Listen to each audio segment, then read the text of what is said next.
Hi friends, welcome to TNPSC. நான் உங்கள் வெங்கட். இன்னைக்கு கிளாஸ்ல நம்ம பார்க்க போறது 9th ஸ்டாண்டர்ட் குடிமையில 4வது பாடமான அரசாங்கங்களின் வகைகள் தான் நம்ம பார்க்க போறோம். ஒரு நாட்டுடைய நிர்வாகத்தை வழிநடத்துறதுக்கு ரெண்டு முக்கியமான வழி இருக்கு. ஒன்னு நாடாளுமன்ற முறை, இன்னொன்னு அதிபர் முறை. இந்த இரண்டு முறைகளுக்கும் உள்ள வேறுபாடுகள் என்னென்ன, அதோடைய நிறைகுறைகள் என்னென்ன, இது போக ஒற்றையாட்சி முறைனா என்ன, கூட்டாட்சி முறைனா என்ன, இதற்குள்ள இருக்கக்கூடிய நிறைகுறைகள் என்ன, இதெல்லாம் தான் இன்னைக்கு கிளாஸ்ல நம்ம பார்க்க போறோம். ஸோ இந்த ஆட்சி முறை அப்படின்றது எதற்கு கீழே வருது அப்படின்னு பார்த்தீங்கன்னா அரசாங்கம் அப்படின்றது கீழே வரக்கூடியதுதான் இந்த ஆட்சி முறை. அப்போ இந்த அரசாங்கம் அப்படின்றது டைரக்டா ஒரு நாட்டை வழிநடத்துதான் கேட்டீங்க அப்படின்னா கிடையாது. ஒவ்வொரு நாடும் அதற்குண்டான அரசியலமைப்பு சட்டத்தின் பிறகு தான் வழிநடத்துது. இந்த அரசியலமைப்பு சட்டம் எதை நிர்ணயம் பண்ணுதுன்னு பார்த்தீங்கன்னா அரசு அப்படின்ற வார்த்தையை உறுதி பண்ணுது. ஓகேங்களா? ஸோ அந்த அரசை வழிநடத்துறவங்க தான் அரசாங்கம்.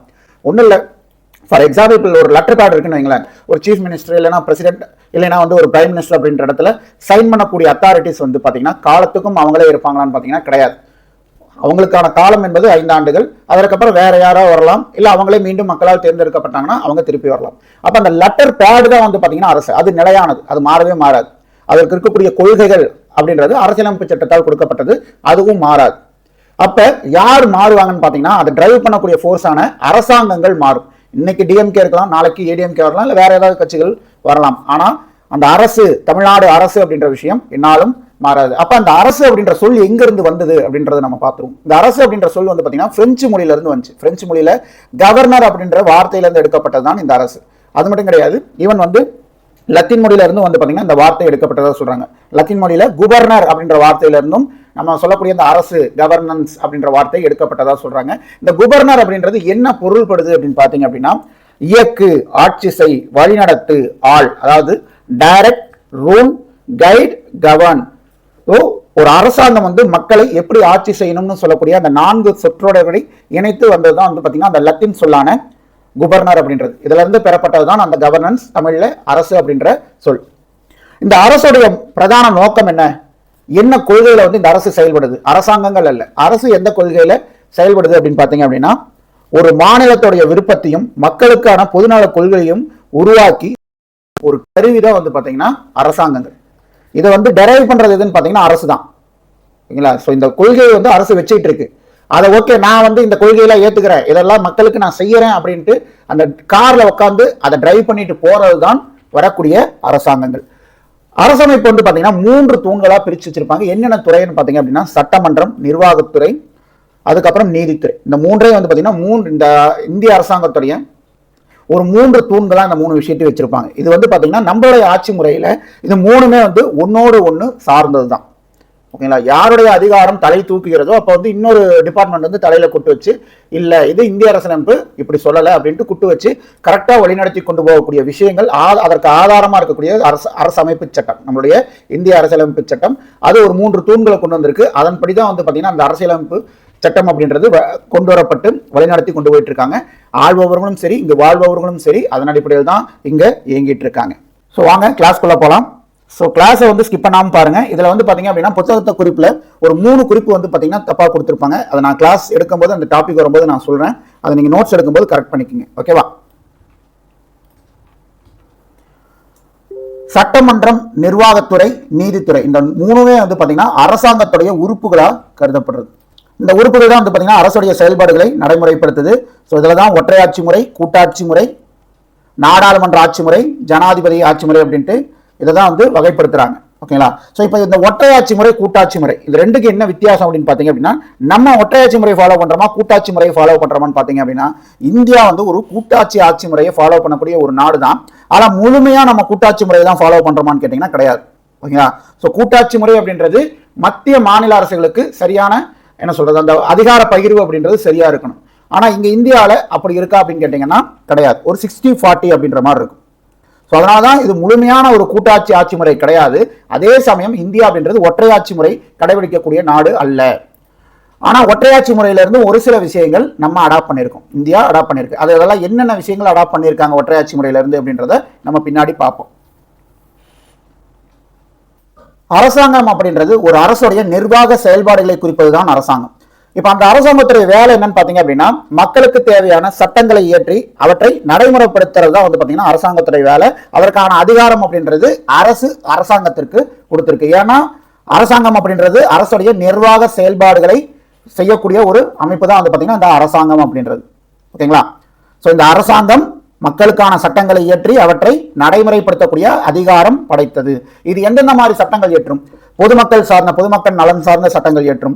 அதே மாதிரி மதம் சார்ந்த கல்வி சார்ந்த சட்டங்கள் இயற்றும். இது மாதிரி வந்து மக்கள் நலன் சார்ந்த திட்டங்களும் சமூக மேம்பாட்டு திட்டங்களும் இந்த மாதிரி விஷயங்களை ஏற்றக்கூடியது, சட்டங்கள் ஏற்றக்கூடியது அரசாங்கத்துடைய வேலை. அது எந்த அடிப்படையில் ஏற்றும் அப்படின்னு பாத்தீங்கன்னா அதுதான் அதை வந்து வரையறுத்து கொடுத்திருக்கக்கூடியது தான் அரசு. ஓகேவா? உலகிலேயே மிக பழமையான அரசாங்கம் எது அப்படின்னு பாத்தீங்க அப்படின்னா இங்கிலாந்து, யூகேன்னு சொல்லப்படக்கூடிய ஐக்கிய பேரரசு. யூகேன்னு சொல்லப்படக்கூடிய ஐக்கிய பேரரசில் காணப்படக்கூடிய இந்த முடியாட்சி அமைப்பே வந்து மிகவும் பழமையான அரசாங்கம். அங்க வந்து யார் வந்து அரசாங்கத்துடைய தலைவராக இருப்பாங்கன்னு பாத்தீங்கன்னா முடியாட்சியில் இருக்கக்கூடிய அரசரோ இல்ல மகாராணியோ தான் வந்து பாத்தீங்கன்னா அரசாங்கத்தின் தலைவராக இருப்பாங்க. இங்க இந்தியாவை பொறுத்த வரைக்கும் அரசாங்கத்தின் தலைவர் என்பது பிரதமர் தான். அரசின் தலைவர் குடியரசுத் தலைவர். அப்ப இங்க அரசாங்கத்துடைய தலைவராக இருக்கக்கூடியவருக்கு தான் முழு அதிகாரம் இருக்கு அப்படின்னா அங்க வந்து பாத்தீங்கன்னா இங்கிலாந்துல அரசாங்கத்தின் தலைவருக்கு பவர் கிடையாது. அங்க பவர் யாருக்கு இருக்குன்னு பாத்தீங்க அப்படின்னா சட்டம் இயற்றும் வல்லமை அங்க தேர்ந்தெடுக்கப்பட்ட மக்களால் தேர்ந்தெடுக்கப்பட்ட நாடாளுமன்றத்திடமே வந்து பாத்தீங்கன்னா சட்டம் இயற்றும் வல்லமை இருக்கு. என்னதான் அரசாங்கத்துடைய தலைவரா முடியாட்சியின் அரசரோ இல்ல மகாராணியா இருந்தாலும் அங்க சட்டம் இயற்றும் வல்லமை அப்படின்றது தேர்ந்தெடுக்கப்பட்ட நாடாளுமன்றத்திடம் இருக்கு. ரொம்ப முக்கியமான பாயிண்ட். நம்ம ஈவன் வந்து ஒரு நாடாளுமன்ற மக்களாட்சி முறையை நம்ம இங்கிலாந்துல இருந்து தான் எடுத்தோம் அப்படின்ற அந்த ஒரு பாயிண்ட்டை பார்க்கும்போது அரசாங்கத்துடைய தலைவர் இங்க பிரதமர்னா அங்கேயும் அரசாங்கத்துடைய தலைவர் பிரதமர் அப்படின்ற அந்த கான்செப்ட்ல நம்ம போக முடியாது. அங்க அரசாங்கத்துடைய தலைவர் யாரு? முடியாட்சியுடைய அரசர், இல்லைன்னா அங்க இருக்கக்கூடிய மகாராணி தான் அரசாங்கத்துடைய தலைவர். ஆனா சட்டம் இயற்றக்கூடிய வல்லமை யாருக்கு இருக்கு? நாடாளுமன்றத்திற்கு தான் இருக்கு. அப்ப கிட்டத்தட்ட இந்த அரசாங்கத்தின் தலைவர் என்பது ஒரு அரசின் தலைவர் பதவி மாதிரி தான் அங்க இருக்கும். இந்த அரசின் தலைவர் பதவி பிரசிடென்ட்டுக்கு என்ன ஒரு பெயரளவுல ஒரு இது இருக்கோ அதே பவர் தான் அங்க முடியாட்சியில் இருக்கக்கூடிய அரசருக்கோ மகாராணிக்கோ இருக்கக்கூடியது. ஆனா இங்க அரசின் தலைவர், அங்க அரசாங்கத்தின் தலைவர். ஓகேங்களா? அந்த டிஃபரன்ஸ் நல்லா புரிஞ்சுக்கங்க. ஆங்கில முடியாட்சி அப்படின்றது அரசியலமைப்புக்கு உட்பட்ட முடியாட்சி. ஓகேங்களா? ஸோ மன்னராட்சி நம்ம சொல்றோம் அப்படின்னா மன்னர் தான் அங்க எல்லாமே. ஸோ ஒரு சர்வாதிகார ஆட்சி நான் சொல்றதுதான் சட்டம் அப்படின்ற மாதிரி கிடையாது. அங்க இருக்கக்கூடிய முடியாட்சி அப்படின்றது அரசியலமைப்புக்கு உட்பட்ட முடியாட்சி தான். அரசியலமைப்பு வகைகள் வந்து பார்த்தோம் அப்படின்னா 2 வகை இருக்கும். ஒன்று எழுதப்படாத அரசியலமைப்பு, இன்னொன்று நெகிழும் தன்மையற்ற அரசியலமைப்பு. இது வந்து பார்த்தீங்கன்னா நம்ம இந்திய அரசியலமைப்பு லெசன்ல போதுமான அளவுக்கு இந்த டாபிக் பத்தி நம்ம பார்த்திருப்போம். உலகிலேயே நீண்ட கையால் எழுதப்பட்ட நீண்ட அரசியலமைப்பு யாருன்னு பார்த்தீங்கன்னா இந்தியாவுடைய அரசியலமைப்பு தான். அப்போ நம்மளுடைய அரசியலமைப்பு அப்படின்றது கையால் எழுதப்பட்ட ஒரு அரசியலமைப்பு. நம்மளுடைய அரசியலமைப்பு நெகிழும் தன்மை கொண்டதாகவும் நெகிழா தன்மை கொண்டதாகவும் இருக்கும். அப்ப எந்தெந்த விஷயங்கள்ல நெகிழும் தன்மை, எந்தெந்த விஷயத்துல நெகிழாத்தன்மை அப்படின்றதெல்லாம் ஆல்ரெடி நம்ம இந்திய அரசியலமைப்பு லெசன்ல எக்ஸ்பிளைன் பண்ணியிருப்போம். ஸோ இந்த இரண்டுமே கொண்டு இருக்கு. அப்ப இதன் அடிப்படையில் தான் வந்து பாத்தீங்கன்னா நெகிழும் மற்றும் நெகிழாத்தன்மை கொண்டதுனால தான் இந்தியா முழுமையான கூட்டாட்சி முறை அரசாங்கமும் கிடையாது, அதே மாதிரி முழுமையா ஒற்றையாட்சி முறை அரசாங்கமும் கிடையாதுன்னு சொல்லக்கூடிய காரணம் இதுதான். ஒற்றையாட்சி முறை அப்படின்றது இறையாண்மை மிக்க ஒரு அரசு ஒரே நிறுவனமாக இருந்து ஆட்சி செய்கிறது. அதாவது அதோடைய ஃபுல் அத்தாரிட்டி பவர் எங்க இருக்குன்னு பாத்தீங்கன்னா மத்திய அரசுலயே இருக்கும், மாநில அரசு கிட்ட இருக்காது. அதுதான் வந்து ஒற்றையாட்சி முறை அப்படின்னு நம்ம சொல்லக்கூடியது. இதுல வந்து பாத்தீங்கன்னா நிர்வாக அமைப்பு வந்து பாத்தீங்கன்னா மத்திய அரசால் ஒப்படைக்கப்பட்ட அதிகாரங்களை மட்டுமே செயல்படுத்தும். இதை நம்ம இப்படி சொல்லலாம், ஒரு ஓனர், ஒரு வந்து ஸ்டாஃப். ஓகேங்களா? மத்திய அரசு அப்படின்றது ஓனர் கேட்டகரியிலையும் ஸ்டாஃப் வந்து பாத்தீங்கன்னா மாநில அரசு கேட்டகரியில இருக்காங்கன்னு வைங்க. அப்ப ஓனர் சொல்றது தான் வந்து பாத்தீங்கன்னா ஸ்டாஃப் செய்வாங்க. ஸ்டாஃப்ல அவர் யார வேணா வச்சுக்கோங்க. சரி தம்பி, இன்னைக்கு வந்து நான் 4 வண்டி வருது, வர லோடெல்லாம் இறக்கிட்டு வந்து 2 கடைக்கு சரக்கு அனுப்பணும், அனுப்பிடு அப்படின்ட்டு ஸ்டாஃபுக்கு வந்து ஓனர் சொன்னாருன்னா அந்த வேலையை செய்யறது மட்டும்தான் லேபருக்கு, அந்த ஸ்டாஃபுக்கு வந்து இருக்கக்கூடிய வேலையா இருக்கும். ஏன் வந்து 4 லோடு தான் வருது, 8 லோடா வந்திருக்கலாமே, அதுல இருக்கக்கூடிய பிரச்சனை என்னன்றதெல்லாம் ஓனர்கிட்ட டிஸ்கஸ் பண்ண முடியாது. சொல்றதை மட்டும் செய்யி அப்படின்ட்டு ஒரே வார்த்தையில சொல்லி முடிச்சுட்டு கிளம்பிடுவாங்க. இதுதான் அந்த ஒற்றையாட்சி முறை அப்படின்றது. அப்ப அந்த நிர்வாக அமைப்புகளுக்கு எந்த ஒரு அதிகாரம் அப்படின்றது இருக்காது. மத்திய அரசு சொல்லக்கூடிய வேலைகளை செய்யக்கூடிய ஒரு ஆளாதான் வந்து பாத்தீங்கன்னா அங்க நிர்வாக அமைப்புகள் இருக்கும். இந்தியாவை பொறுத்த வரைக்கும் வந்து பாத்தீங்கன்னா 50-50 பார்ட்னர்ஸ் மாதிரி தான். ஓகேங்களா? ஒரு பிசினஸ் ஸ்டார்ட் பண்றோம், 2 பேர் சேர்ந்து ஸ்டார்ட் பண்றாங்க, 2 பேரும் 50% ஷேர் போட்டிருக்காங்க அப்படின்னா ஒருத்தருக்கும் இன்னொருத்தருக்கும் எந்த ஒரு ஏற்றத்தாழ்வும் அப்படின்றது இருக்காது. அப்ப என்ன ஆகும், அங்க பிரச்சனைன்றது வரும். நீ சொல்றதுதான் செய்யணுமா, நான் சொல்றது செய்ய மாட்டேன் அப்படின்ற அந்த முரண்பாடுகள் பிரச்சனைகள்லாம் இருக்கும். ஆனா வந்து பாத்தீங்கன்னா அந்த அதிகாரம் அப்படின்றது 2 பேத்துக்கும் சமமா இருக்கும். அதுதான் கூட்டாட்சி முறை. இந்தியா அந்த மாதிரி தான் இருக்கு.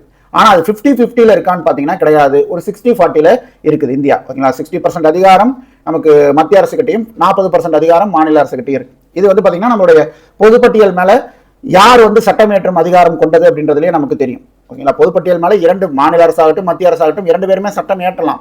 ஆனா வந்து பொதுப்பட்டியல் மேல மத்திய அரசு என்ன சட்டம் ஏற்றுதோ அதுதான் ஃபைனல். ஒரு கான்ஃபிளிக்ட் வருது, முரண்பாடு வருதுன்னா அந்த விஷயத்தை மேல மத்திய அரசு என்ன சட்டம் கொண்டு வருதோ அதுதான் இறுதியானது. நம்ம அங்க போராட்டம் பண்ணலாம், என்ன வேணா பண்ணலாம். ஆனா உச்சபட்ச அதிகாரம் அப்படின்றது மத்திய அரசு கிட்ட இருக்கு. ஸோ அதனால வந்து பாத்தீங்கன்னா இது முழுமையான கூட்டாட்சி முறை அப்படின்ட்டு இந்தியாவை சொல்ல முடியாதுன்னு சொல்லக்கூடிய காரணங்கள் இது போன்ற சில விஷயங்கள் தான்.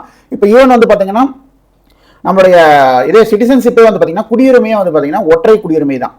கூட்டாட்சி முறை அப்படின்னு எடுத்துக்கிட்டோம்னா அமெரிக்கா ஒரு கூட்டாட்சி நாடு தான். அங்க ஒற்றை குடியுரிமை இருக்கான்னு கேட்டீங்கன்னா கிடையாது. இரட்டை குடியுரிமை இருக்கு. நாட்டுக்கான குடியுரிமை இருக்கு, மாகாணத்துக்கான குடியுரிமை இருக்கு. அப்ப நம்ம கூட்டாட்சி முறை நாடுனா இரட்டை குடியுரிமை தான் கொடுத்துருக்கணும்.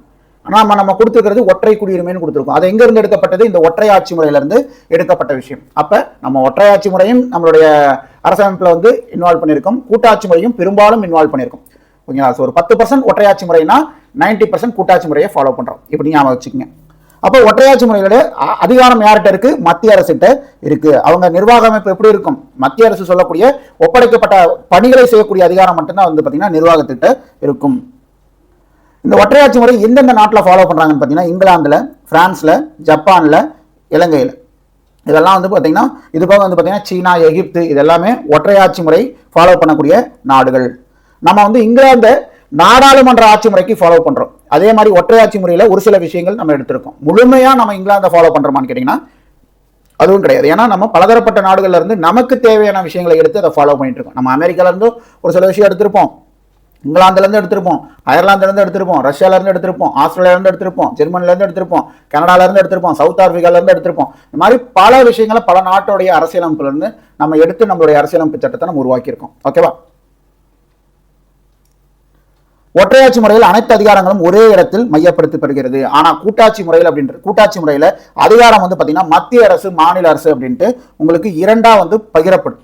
இங்க என்ன பவர் இருக்கோ அதே பவர் மத்திய அரசுக்கு இருக்கக்கூடிய பவர் மாநில அரசுகளுக்கும் இருக்கும் மற்றும் அதன் அமைப்பு பிரிவுகளுக்குள்ளும் பகிர்ந்தளிக்கப்படுகிறது. ஒற்றையாட்சி முறை அரசியலமைப்பிலும் அதிகார பரவலாக்கம் இருக்கக்கூடும். ஆனாலும் அதனை கூட்டாட்சி முறை என கொள்ளலாகாது. ஒரு சில பவர்ஸ் இருக்கலாம் ஒற்றையாட்சி முறையில் நிர்வாக அமைப்புகளுக்கு, ஒரு சில பவர்ஸ் இருக்கலாம். ஒரு ஸ்டாஃபுக்கு வந்து பார்த்தீங்கன்னா ஒரு சில பவர்ஸ் கொடுப்போம்ல, வந்த அக்கௌண்ட்ஸை செட்டில் பண்ணி அந்த பார்ட்டிகளை வந்து அதெல்லாம் அவங்களே ஹேண்டில் பண்ணிக்காங்க. ஒவ்வொரு டைம் வரும்போது ஓனர்கிட்ட வந்து கேட்டு அப்போ இந்த மாதிரி வந்திருக்காங்க சார், இவங்களுக்கு நான் பணம் செட்டில் பண்ணி அனுப்பட்டுமா அப்படிலாம் ஒவ்வொரு டைமும் கேட்க மாட்டாங்க. வந்தால் அவங்களுக்கு என்ன அவுட்ஸ்டாண்டிங் நிற்குதோ பார்த்து செட்டில் பண்ணி அவங்களுக்கு அனுப்பிச்சுட்டு இருப்பா அப்படின்னா அதை ஒரு ரொட்டீனாக அவர் செஞ்சுக்கிட்டே இருப்பார். அதில் வரக்கூடிய ஒரு சில விஷயங்களை அவரே ஹேண்டில் பண்ணலாம். ஆனால் ரொம்ப வந்து எக்ஸ்ட்ரீமாக நம்ம போனோம் அப்படின்னா உனக்கு தேவையில்லாத வேலை அது அப்படின்ட்டு ஓனர் கண்டிப்பாக சொல்லுவார். அதுதான் அந்த ஒற்றையாட்சி முறையில் மத்திய அரசு இருக்கக்கூடிய அந்த என்ன சொல்றது ஒரு பவர் வந்து ஹையா இருக்கக்கூடிய காரணம் அதுதான். இங்க கூட்டாட்சி முறையில் அப்படிலாம் கிடையாது. கூட்டாட்சி முறையில் அந்த பவர் அப்படின்றது நிர்வாக பிரிவுகளுக்குள்ளும் அந்த மாநில அரசுக்கும் வந்து பாத்தீங்கன்னா அந்த பவர் அப்படின்றது பிரிச்சு கொடுக்குறாங்க. ஒற்றையாட்சி முறையில் இருக்கக்கூடிய நிறைகள் என்ன, குறைகள் என்னன்றதை நம்ம பார்க்கலாம். எப்பயுமே வந்து பாத்தீங்கன்னா ஒரு விஷயத்துக்கு நல்ல பக்கமும் இருக்கும், கெட்ட பக்கமும் இருக்கும். ஒரு காயின்ல எப்படி வந்து தலையும் போகும் 2 பக்கத்துல இருக்கோ அதே மாதிரி ஒவ்வொரு விஷயத்திலையும் நிறை குறைகள் அப்படின்றது நிச்சயம் இருக்கும். அப்படி ஒற்றையாட்சி முறையில் இருக்கக்கூடிய நிறைகள் என்னன்னு பாத்தீங்கன்னா இந்த ஆட்சி முறை அப்படின்றது சின்ன சின்ன நாடுகளுக்கு தான் பொருத்தமானது. ஓகேங்களா? ஸோ இந்தியா மாதிரி ஒரு பெரிய நாடுக்கு பொருத்தமா அப்படின்னு கேட்டீங்கன்னா கிடையாது, சின்ன சின்ன நாடுகளுக்கு பொருத்தமானது. அதே மாதிரி வந்து பாத்தீங்கன்னா இங்க வந்து பாத்தீங்கன்னா அதிகாரம் அதே மாதிரி பொறுப்பு ஓனருக்கும் ஸ்டாஃபுக்கும் நடுவில் எந்த ஒரு மோதல்லாம் இருக்காது. தூக்கி வீசிடுவாங்க வெளியே, கிளம்புறா நான் சொல்றது கேட்டா இல்லைன்னா கிளம்பி போ அப்படின்னு சொல்ற அளவுக்கு தான் இருக்கும். அதனால அதிகாரம் மற்றும் பொறுப்புகளுக்கு இடையில் மோதல்கள் இருப்பதில்லை. ஒற்றையாட்சி முறை அப்படின்றது உடனடியாக முடிவெடுத்து துரிதமாக செயல்படுத்துவது. இந்த பார்ட்னர்ஸ் இருக்காங்கன்னா அந்த டிஸ்கஷன் போகும். நான் ஒரு பாயிண்ட் எடுத்து வைக்கிறேன், இந்த மாதிரி ஒரு விஷயம் எடுத்து செய்யலாம் அப்படின்னு இருக்கேன் அப்படின்னா உடனே பார்ட்னர் சொல்லுவார், இல்லப்பா அந்த மாதிரி செஞ்சா அப்படின்னா அதுல இந்த மாதிரி பிரச்சனைகள்லாம் இருக்கு, செய்ய வேணாம் அப்படின்பாரு. நான் சொல்ல இல்லை எனக்கு இது ரிஸ்க் இருக்கு, இருந்தாலும் நான் ஹேண்டில் பண்ணிக்குவேன், அதனால நான் செய்யறேன் அப்படின்னு நான் சொல்லுவேன். இல்லை காசு நானும் போட்டிருக்கேன், போச்சு அப்படின்னா எனக்கு சேர்ந்து தான் போகும், அதனால நீ செய்யக்கூடாதுன்னு பார்ட்னர். அப்ப என்ன ஆகுனா கருத்துக்கள் வந்து மாறி மாறி பரிமாறிட்டே இருப்பாங்க. விஷயம் நடக்குமான்னு கேட்டீங்கன்னா விஷயம் நடக்காது, இழுத்துக்கிட்டு போயிட்டே இருக்கும். ஆனா ஒற்றையாட்சி முறையில் அப்படி கிடையாது. நான் டிசைட் பண்ணிட்டேன் இதை செய்ய அப்படின்னா செஞ்சிருவாங்க. அப்ப குயிக்கா டிசிஷன் எடுக்க முடியும், டக்கு டக்கு டக்கு டக்குன்னு வேகமாக முடிவெடுத்து அந்த வேலையை செஞ்சு முடிக்க முடியும். அதுதான் ஒற்றையாட்சி முறையில் இருக்கக்கூடிய ஒரு ப்ளஸ். உடனடியாக முடிவெடுத்து துரிதமாக செயல்பட முடியும். ஒற்றையாட்சி முறையில் குறைந்த செலவு. ஏன்னா யாரையும் அந்த விஷயத்துக்காக நம்ம உள்ள கொண்டு வர தேவையில்லை, 10 பேர்த்துக்கிட்ட டிஸ்கஸ் பண்ணணுன்ற அவசியம் கிடையாது. நான் என்ன முடிவு பண்றேனோ அதுதான் அப்படிங்கும்போது அதற்கு மேற்பட்ட ஆட்கள் யாரும் தேவை கிடையாது. ஓகே, அப்ப அது குறைந்த செலவுடைய ஒரு ஆட்சி முறை ஒற்றையாட்சி முறை அப்படின்றது. இன்னொன்னா அரசியலமைப்பு திருத்தம் மேற்கொள்ளணுமா, டக்குன்னு மேற்கொள்ளலாம். யார்கிட்டையும் போய் கேட்க தேவையில்லை, இதை மாற்றலாமா மாற்றக்கூடாதா, உங்களுடைய ஒப்பீனியன் என்ன அப்படின்னா எதுவும் கேட்க தேவையில்லை. நான் முடிவு பண்ணுறேன், நான் மாற்றுறேன் அப்படின்ட்டு ஒற்றையாட்சி முறையில் மாற்றிடலாம். அப்போ இந்த ஒற்றையாட்சி முறை எதற்கு சமமாக இருக்குன்னு பார்த்தீங்கன்னா, ஒரு சர்வாதிகார ஆட்சி முறைக்கு இது ஒரு சமமாக இருக்குது. யார்ட்டையும் நான் கேட்க மாட்டேன், நான் நினச்சதை செய்வேன் அப்படிங்கிற அந்த மனப்பான்மையே பார்த்தீங்கன்னா ஒரு சர்வாதிகாரம். அப்போ அரசியலமைப்பு திருத்தங்களை எளிதில் மேற்கொள்ள முடியும் ஒற்றையாட்சி முறையில். ஒற்றுமை, சீரான சட்டம், கொள்கை மற்றும் நிர்வாகத்தினை உள்ளடக்கியதுதான் ஒற்றையாட்சி முறை. அதாவது ஒரு விஷயம் கொண்டு வராங்க, அதை அப்படியே அடுத்தடுத்து அதை டெவலப்மெண்ட் பண்ணணும் அப்படின்னு நினைக்கிறாங்க அப்படின்னா தாராளமாக பண்ணலாம். ஏன் அப்படின்னு பார்த்தீங்கன்னா, அவங்க தான் ஒரு லாங் பீரியடுக்கு இருக்க போகிறாங்க, வேறு யார்ட்டையும் டிஸ்கஸ் பண்ண போகிறதில்ல. அடுத்தடுத்து அதோடைய அட்வான்ஸ்மெண்ட் என்னன்றதெல்லாம் பார்த்துட்டு போயிட்டே இருக்க முடியும். ஆனால் கூட்டாட்சி முறையில் அந்த வாய்ப்புகள் இருக்கான்னு கேட்டிங்கன்னா கிடையாது. நிறைய இங்கே முரண்பாடுகள் இருக்கும். ஸோ ஒரு விஷயத்தை எடுத்து செய்யறதுக்குள்ளே பார்த்தீங்கன்னா நிறைய இஷ்யூஸை ஃபேஸ் பண்ணுற மாதிரி இருக்கும். அது செலவு முட்டுக்கட்டையை போட்டு அப்படியே நிப்பாட்டுற மாதிரி ஆகி போயிடும். இது ஒற்றையாட்சி முறையில் இருக்கக்கூடிய ஒரு ப்ளஸ்ஸாக பார்க்கலாம். ஒற்றுமை, சீரான சட்டம், கொள்கை மற்றும் நிர்வாகத்தினை உள்ளடக்கியது ஒற்றையாட்சி முறை. ஸோ இதோடைய குறை என்னன்னு பார்த்தோம் அப்படின்னா, மிகப்பெரிய நாடுகளுக்கு பொருந்தாது. இந்தியா மாதிரி ஒரு மிகப்பெரிய நாடுக்கெல்லாம் பொருந்தாது. ஏன்னா இங்க 142 கோடி மக்கள் இருக்காங்க. டக்குன்னு நான் ஒன்று டிசைட் பண்றேன், நான் இன்னைக்கு நைட்டு தூங்கும் போது எனக்கு கனவுல ஒன்று வந்துச்சு, நாளைக்கு காலையில் எந்திரிச்சு அது ஒரு சட்டமா கொண்டு வந்துடுறேன் அப்படின்னு நினைச்சு செஞ்சாங்கன்னா இங்க நிறைய பிரச்சனைகள் வெடிக்கும். ஏன் அப்படின்னு பார்த்தீங்கன்னா, இங்க இருக்கக்கூடிய மக்கள் தொகை அப்படின்றது ரொம்ப பெருசு. அப்ப இன்னொன்னு, இது பார்த்தீங்கன்னா பல மாநிலங்களாகவும், ஒவ்வொரு மாநிலம் பார்த்தீங்கன்னா பல்வேறு வேற கலாச்சாரத்துல இருக்கக்கூடிய மாநிலங்களா இருக்கு. அப்ப இங்க எடுத்தோம் கவுத்தோம் அப்படின்ட்டு இந்தியாவில் நீங்க எதையும் செஞ்சிட முடியாது. அப்படியே செஞ்சீங்கன்னா நிறைய கான்சிக்வன்சஸை கவர்மெண்ட் ஃபேஸ் பண்ற மாதிரி இருக்கும். அப்ப இந்த ஒற்றையாட்சி முறை அப்படின்றது மிகப்பெரிய நாடுகளுக்கு பொருந்தாது. மத்திய அரசு பலதரப்பட்ட பிரச்சனைகளை சமாளிக்க வேண்டியிருக்கும். அதனால் நிர்வாக தாமதங்கள் ஏற்படும் வாய்ப்புகள் உள்ளன. மத்திய அரசு உள்ளூர் பிரச்சனைகள் மற்றும் உள்ளூர் மக்கள் நலனில் அக்கறை காட்டாது. நம்ம இந்தியாவே எடுத்துப்போம். இப்ப பாத்தீங்க அப்படின்னா, இப்ப மேல சென்ட்ரல் கவர்மெண்ட்ல பிஜேபி கவர்மெண்ட் இருக்கு. அங்க இருக்கக்கூடிய முக்கியமான ஆட்கள், பிரதமராக இருக்கட்டும், அல்ல அமைச்சரவையில் இருக்கக்கூடிய முக்கியமான அமைச்சர்களாகட்டும், அவங்க இப்ப தமிழ்நாட்டு பத்தி தெரிஞ்சவங்களா இல்ல தமிழ்நாட்டில் பிறந்து வளர்ந்தவங்களா அப்படின்னு பாத்தீங்கன்னா கிடையாது. ஓகேங்களா? அப்ப அவங்களுக்கு இந்த மாநிலத்தில் இருக்கக்கூடிய உண்மையான பிரச்சனை என்ன, சும்மா சிட்டி சைடில் மட்டும் இல்லாம உள்ளூர் கிராமங்களில் போய் இருக்கக்கூடிய உள்ளார்ந்த பிரச்சனை என்னன்னு தெரியுமா அப்படின்னு கேட்டீங்கன்னா தெரியாது. அப்ப அவங்க என்ன பண்ணுவாங்க, பொதுவா நாட்டுக்கு ஒரு விஷயம் அப்படின்ற மாதிரி அவங்க கொண்டு வருவாங்க. மத்திய அரசு அப்படிதான் செயல்படும். அது இங்க இருக்கக்கூடிய தமிழ்நாட்டில் இருக்கக்கூடிய ஒரு குக்கிராமம், ஏதோ ஒரு எடுத்துக்கலாம். ஃபார் எக்ஸாம்பிள் ஈரோடு பக்கத்தில் இருக்க எங்க ஊர் ஈரோடு பக்கத்தில் இருக்கக்கூடிய ஒரு கிராமம். அந்த கிராமத்தில் அந்த கொண்டு வரக்கூடிய சட்டத்தினால பாதிப்பு இருக்கும். அந்த பாதிப்பு அவங்க பொருட்படுத்துவாங்களா, மத்திய அரசு பொருட்படுத்துமான்னு கேட்டீங்கன்னா பொருட்படுத்தாது. அப்ப அதற்காக தான் பாத்தீங்கன்னா அந்த மாநிலத்தில் அந்த பிரச்சனையை பேசக்கூடிய அரசியல் கட்சிகள் அப்படின்றது இங்க பிரதானமா இருக்கக்கூடிய காரணம் தான். ஏன்னா நமக்கான பிரச்சனைகள் என்னன்றதை அவங்க புரிஞ்சுக்கிட்டு அதற்கான வார்த்தைகள் அதற்கான கோரிக்கைகளை அங்க மத்திய அரசு கொண்டு போவாங்க. அப்ப இங்க ஒரு பிரச்சனை கொண்டு வராங்க அப்படின்னா அதற்கு எதிர்ப்பு அப்படின்றது மாநில அரசு சைட்ல இருந்து இருக்கும். அப்படின்றதுனாலதான் பாத்தீங்கன்னா இந்த மாநில அரசு சார்ந்த அந்த அரசியல் கட்சிகள் அப்படின்றது இங்க பிரதானமா இருக்கக்கூடிய காரணம் இதுதான். ஓகேங்களா? ஏன் அப்படின்னா மத்திய அரசு உள்ளூர் பிரச்சனை இல்லை, வேற வேற மாநிலத்தில் இருக்கக்கூடிய அந்த உள்ளூர் பிரச்சனைகளுக்கு தான் முக்கியத்துவம் கொடுக்காது. அதிகமான அதிகாரங்கள் குவிக்கப்படுவதால் மத்திய அரசின் சர்வாதிகாரத்துக்கு வழிவகுத்துரும். இதை நான் சொன்னேன் இல்லையா, இந்த மாதிரி ஒரே இடத்துல அந்த பவர் போயிட்டே இருக்கு, வேற யாரும் கேட்கறதுக்கு ஆளே கிடையாது, நான் வச்சது சட்டம் அப்படின்னா அது ஒற்றையாட்சி முறை கிடையாது, அது கிட்டத்தட்ட ஒரு சர்வாதிகாரமா மாறிடும். இந்திய அரசியலமைப்பு சட்டத்தில் ஒற்றையாட்சி முறைகளுடைய அம்சங்கள். நம்முடைய இந்திய அரசியலமைப்பு சட்டம் ஒற்றையாட்சி முறையில் இருக்கக்கூடிய அம்சங்களும் இருக்கு, கூட்டாட்சி முறையில் இருக்கக்கூடிய அம்சங்களும் இருக்குன்னு சொன்னேன். இதை ஒற்றையாட்சி முறையில் இருக்கக்கூடிய அம்சம் என்னன்னு பாத்தீங்கன்னா, பலமான மத்திய அரசு. மாநில அரசு மேல பாத்தீங்கன்னா மத்திய அரசுடைய ஆளுமை இருக்கு. கிட்டத்தட்ட அந்த பொதுப்பட்டியல் நம்ம எடுத்துக்கலாம், நிறைய விஷயத்துல இருக்கு. ரொம்ப சிம்பிளா நம்ம அந்த பொதுப்பட்டியல் எடுத்து பார்த்தோம்னாவே தெரிஞ்சிடும். ஒற்றை அரசமைப்பு நெகிழ்வுத்தன்மை கொண்டது. இப்ப ஃபார் எக்ஸாம்பிள் இப்ப குடியுரிமை திருத்த சட்டம் 2019 ஜம்மு காஷ்மீரை பாத்தீங்கன்னா இந்தியாவுடைய மற்ற மாநிலங்களை போல அதுவும் ஒரு மாநிலம் தான். அங்க அதுக்கான சிறப்பு அந்தஸ்து அந்த ஆர்டிகல் 370 கேன்சல் பண்ணி இங்க எப்படி வாழ முடியுமோ, ஒரு இடத்த எங்கிருந்து வேணா ஒரு ஆளுங்க இங்க ஒரு இடத்த வாங்கி வசிச்சு பிசினஸ் பண்ண முடியுமோ, அதே மாதிரி அங்கேயும் இடத்த வாங்கி பிசினஸ் பண்றதெல்லாம் இதுதான். ஸோ அதனால அந்த சிறப்பு அந்தஸ்துன்ற 370 ஆர்டிகல் 370 ஈஸியாக கேன்சல் பண்ணிட்டு நிறைய பிரச்சனையை ஃபேஸ் பண்ணாங்க. பட் அந்த பவர் இருந்ததுனால தான் அந்த நெகிழ்வுத்தன்மை, நம்மளுடைய அரசியலமைப்பு சட்டம் அந்த நெகிழ்வுத்தன்மை அப்படின்றது இருக்கிறதுனால தான் அந்த விஷயத்தை கேன்சல் பண்ண முடிஞ்சது. இல்லை பண்ணவே முடியாது அப்படின்ற மாதிரி நம்மளுடைய அரசியலமைப்பு சட்டம் நெகிழ்வுத்தன்மை அற்றது அப்படின்ற மாதிரி ரிஜிடா மட்டும் இருந்துருந்துச்சுன்னா அந்த விஷயம் செஞ்சிருக்கவே முடியாது. நம்மளுடைய அரசியலமைப்பு நெகிழ்வு மற்றும் நெகிழாத்தன்மை இருக்கிறதுனால தான் இந்த மாதிரி விஷயங்கள் செய்ய முடிஞ்சது. இதுக்கு பார்த்தீங்கன்னா இது கிட்டத்தட்ட ஒரு சர்வாதிகாரம் நம்ம எடுத்துக்கிட்டோம்னாலும் எடுத்துக்கலாம். அந்த சர்வாதிகார போக்கு எங்கிருந்து நமக்கு கிடைக்கும்? இந்த ஒற்றையாட்சி முறையிலிருந்து கிடைக்கும். அந்த ஒற்றையாட்சி முறை நம்மளுடைய அரசாங்க முறை அம்சத்தில் இருக்கக்கூடிய ஒன்று தான். மாநிலங்களின் சமமற்ற பிரதிநிதித்துவம். ஃபார் எக்ஸாம்பிள் எடுத்துக்கிட்டோம் அப்படின்னா, இப்போ உத்தரப்பிரதேசம் எடுத்துங்க, தமிழ்நாட்டில் எடுத்துங்க. தமிழ்நாட்டில் தொழில் வளம் அப்படின்றது இப்போ டல்லாக இருக்கலாம். பட் பார்த்தீங்கன்னா நம்ம சைடில் இருந்தால் பார்த்தீங்கன்னா மத்திய அரசுக்கு வரி வருவாய் அப்படின்றது ரொம்ப ஜாஸ்தி. ஓகேங்களா? குறிப்பாக திருப்பூர் நம்ம எடுத்துக்கிட்டோம் அப்படின்னா நிறைய ஏற்றுமதிகள் திருப்பூர்ல இருந்து போகிறதுனால பார்த்தீங்கன்னா வரி வருவாய் அப்படின்றது இங்கேருந்து தமிழ்நாட்டிலிருந்து ஜாஸ்தி மத்திய அரசுக்கு கொடுத்துட்டு இருக்காங்க. ஆனால் நமக்கு அந்த ரிட்டர்ன் அந்த வரி வருவாய்ன்றது பகிர்ந்தளிக்கும் போது தமிழ்நாட்டுக்கு அதிகமாக வருதான்னு பார்த்தீங்கன்னா கிடையாது. தமிழ்நாட்டுக்கு அதிகமாக வருது கிடையாது. எங்கே அதிகமாக போகுது? உத்தரப்பிரதேசத்துக்கு அதிகமாக போகுது, ஊபிக்கு அதிகமாக போகுது. காரணம் அங்கே பார்த்தீங்கன்னா அவங்களுடைய மக்கள் தொகை, அது ஒரு பெரிய மாநிலம், நிறைய தொகுதிகளை கொண்டது, இது போக சில அரசியல் காரணங்கள், இது மாதிரி நிறைய இருந்தாலும் இது மாதிரி விஷயங்கள் தான் பார்த்தீங்கன்னா மாநிலங்களுடைய சமமற்ற பிரதிநிதித்துவத்தை வெளிப்படுத்துது. இப்போ அதனால நம்ம இங்கிருந்து தமிழ்நாட்டில இருந்து கோரிக்கை வைக்கலாம், இல்லை சத்தம் போடலாம், போராட்டம் நடத்தலாம். ஆனால் அவங்க கொடுக்குற விஷயத்தை நம்மளால தடுக்க முடியாது. யூபிக்கு கொடுக்கறத நம்ம போய் தடுத்து நிறுத்த முடியாது. எங்களுக்கும் கொடுங்க, எங்களுக்கும் அந்த மாநிலத்துக்கு எவ்வளோ கொடுத்தீங்களோ அதே அளவுக்கு எங்களுக்கும் இந்த வரி பகிர்வு கொடுங்க அப்படின்னு நம்ம கேட்க முடியுமே ஒழிய நம்ம போய் கொடுக்குறவங்க கையை பிடிச்சி நிறுத்த முடியாது. ஸோ இது மாநிலங்களுடைய சமமற்ற பிரதிநிதித்துவத்தை காட்டுது. இது ஒற்றையாட்சி முறையுடைய அம்சமாகவும் பார்க்கப்படுது. அவசர கால ஏற்பாடுகள், ஆர்டிகல் 370. ஒற்றை குடியுரிமை. நம்ம கூட்டாட்சி முறைனா அமெரிக்கா மாதிரி தேசத்துக்கு ஒன்று மாகாணத்துக்கு ஒன்று கொடுக்கணும். ஆனால் நம்ம கொடுக்கக்கூடியது ஒற்றை குடியுரிமை. அது கொடுக்கக்கூடிய அதிகாரம் மத்திய அரசுக்கு தான் இருக்கு. மாநில அரசால எந்த ஒரு குடியுரிமையும் அங்கு வசிக்கக்கூடிய மக்களுக்கு கொடுக்க முடியாது.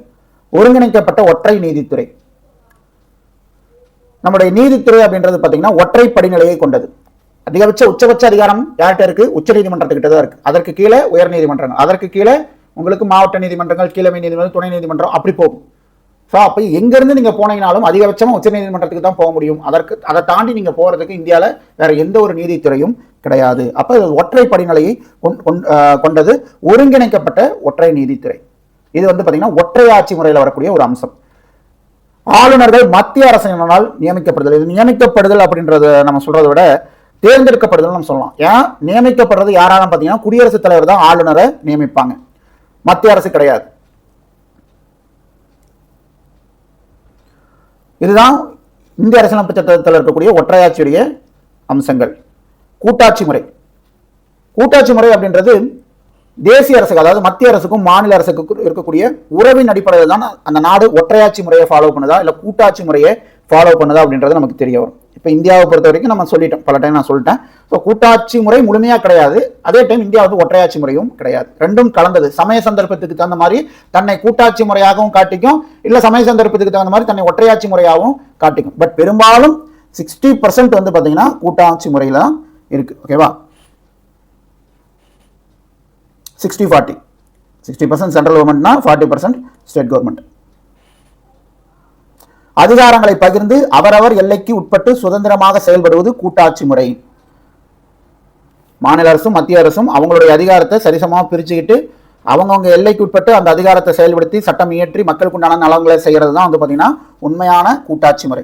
இந்த மாதிரி கூட்டாட்சி முறை எந்தெந்த நாடுகள் இருக்குன்னு பார்த்தீங்க அப்படின்னா அமெரிக்க ஐக்கிய நாடு, அமெரிக்காவில் இருக்கு, சுவிட்சர்லாந்தில் இருக்கு, ஆஸ்திரேலியாவில் இருக்கு. ஸோ இந்த மாதிரி நாடுகள்லாம் கூட்டாட்சி முறையை பின்பற்றுது. இந்தியாவும் கூட்டாட்சி முறையை பின்பற்றக்கூடிய ஒரு நாடு தான். பட் இந்த லிஸ்ட்லேயே கொடுத்துருக்க மாட்டாங்க, இந்தியாவை லிஸ்ட்லேயே கொடுத்துருக்க மாட்டாங்க. இது போக கனடா, ரஷ்யா, பிரேசில், அர்ஜென்டினா இது எல்லாமே கூட்டாட்சி முறை நாடாக கொடுத்துருப்பாங்க. இது கூட நம்ம இந்தியாவையும் சேர்த்துக்கலாம்.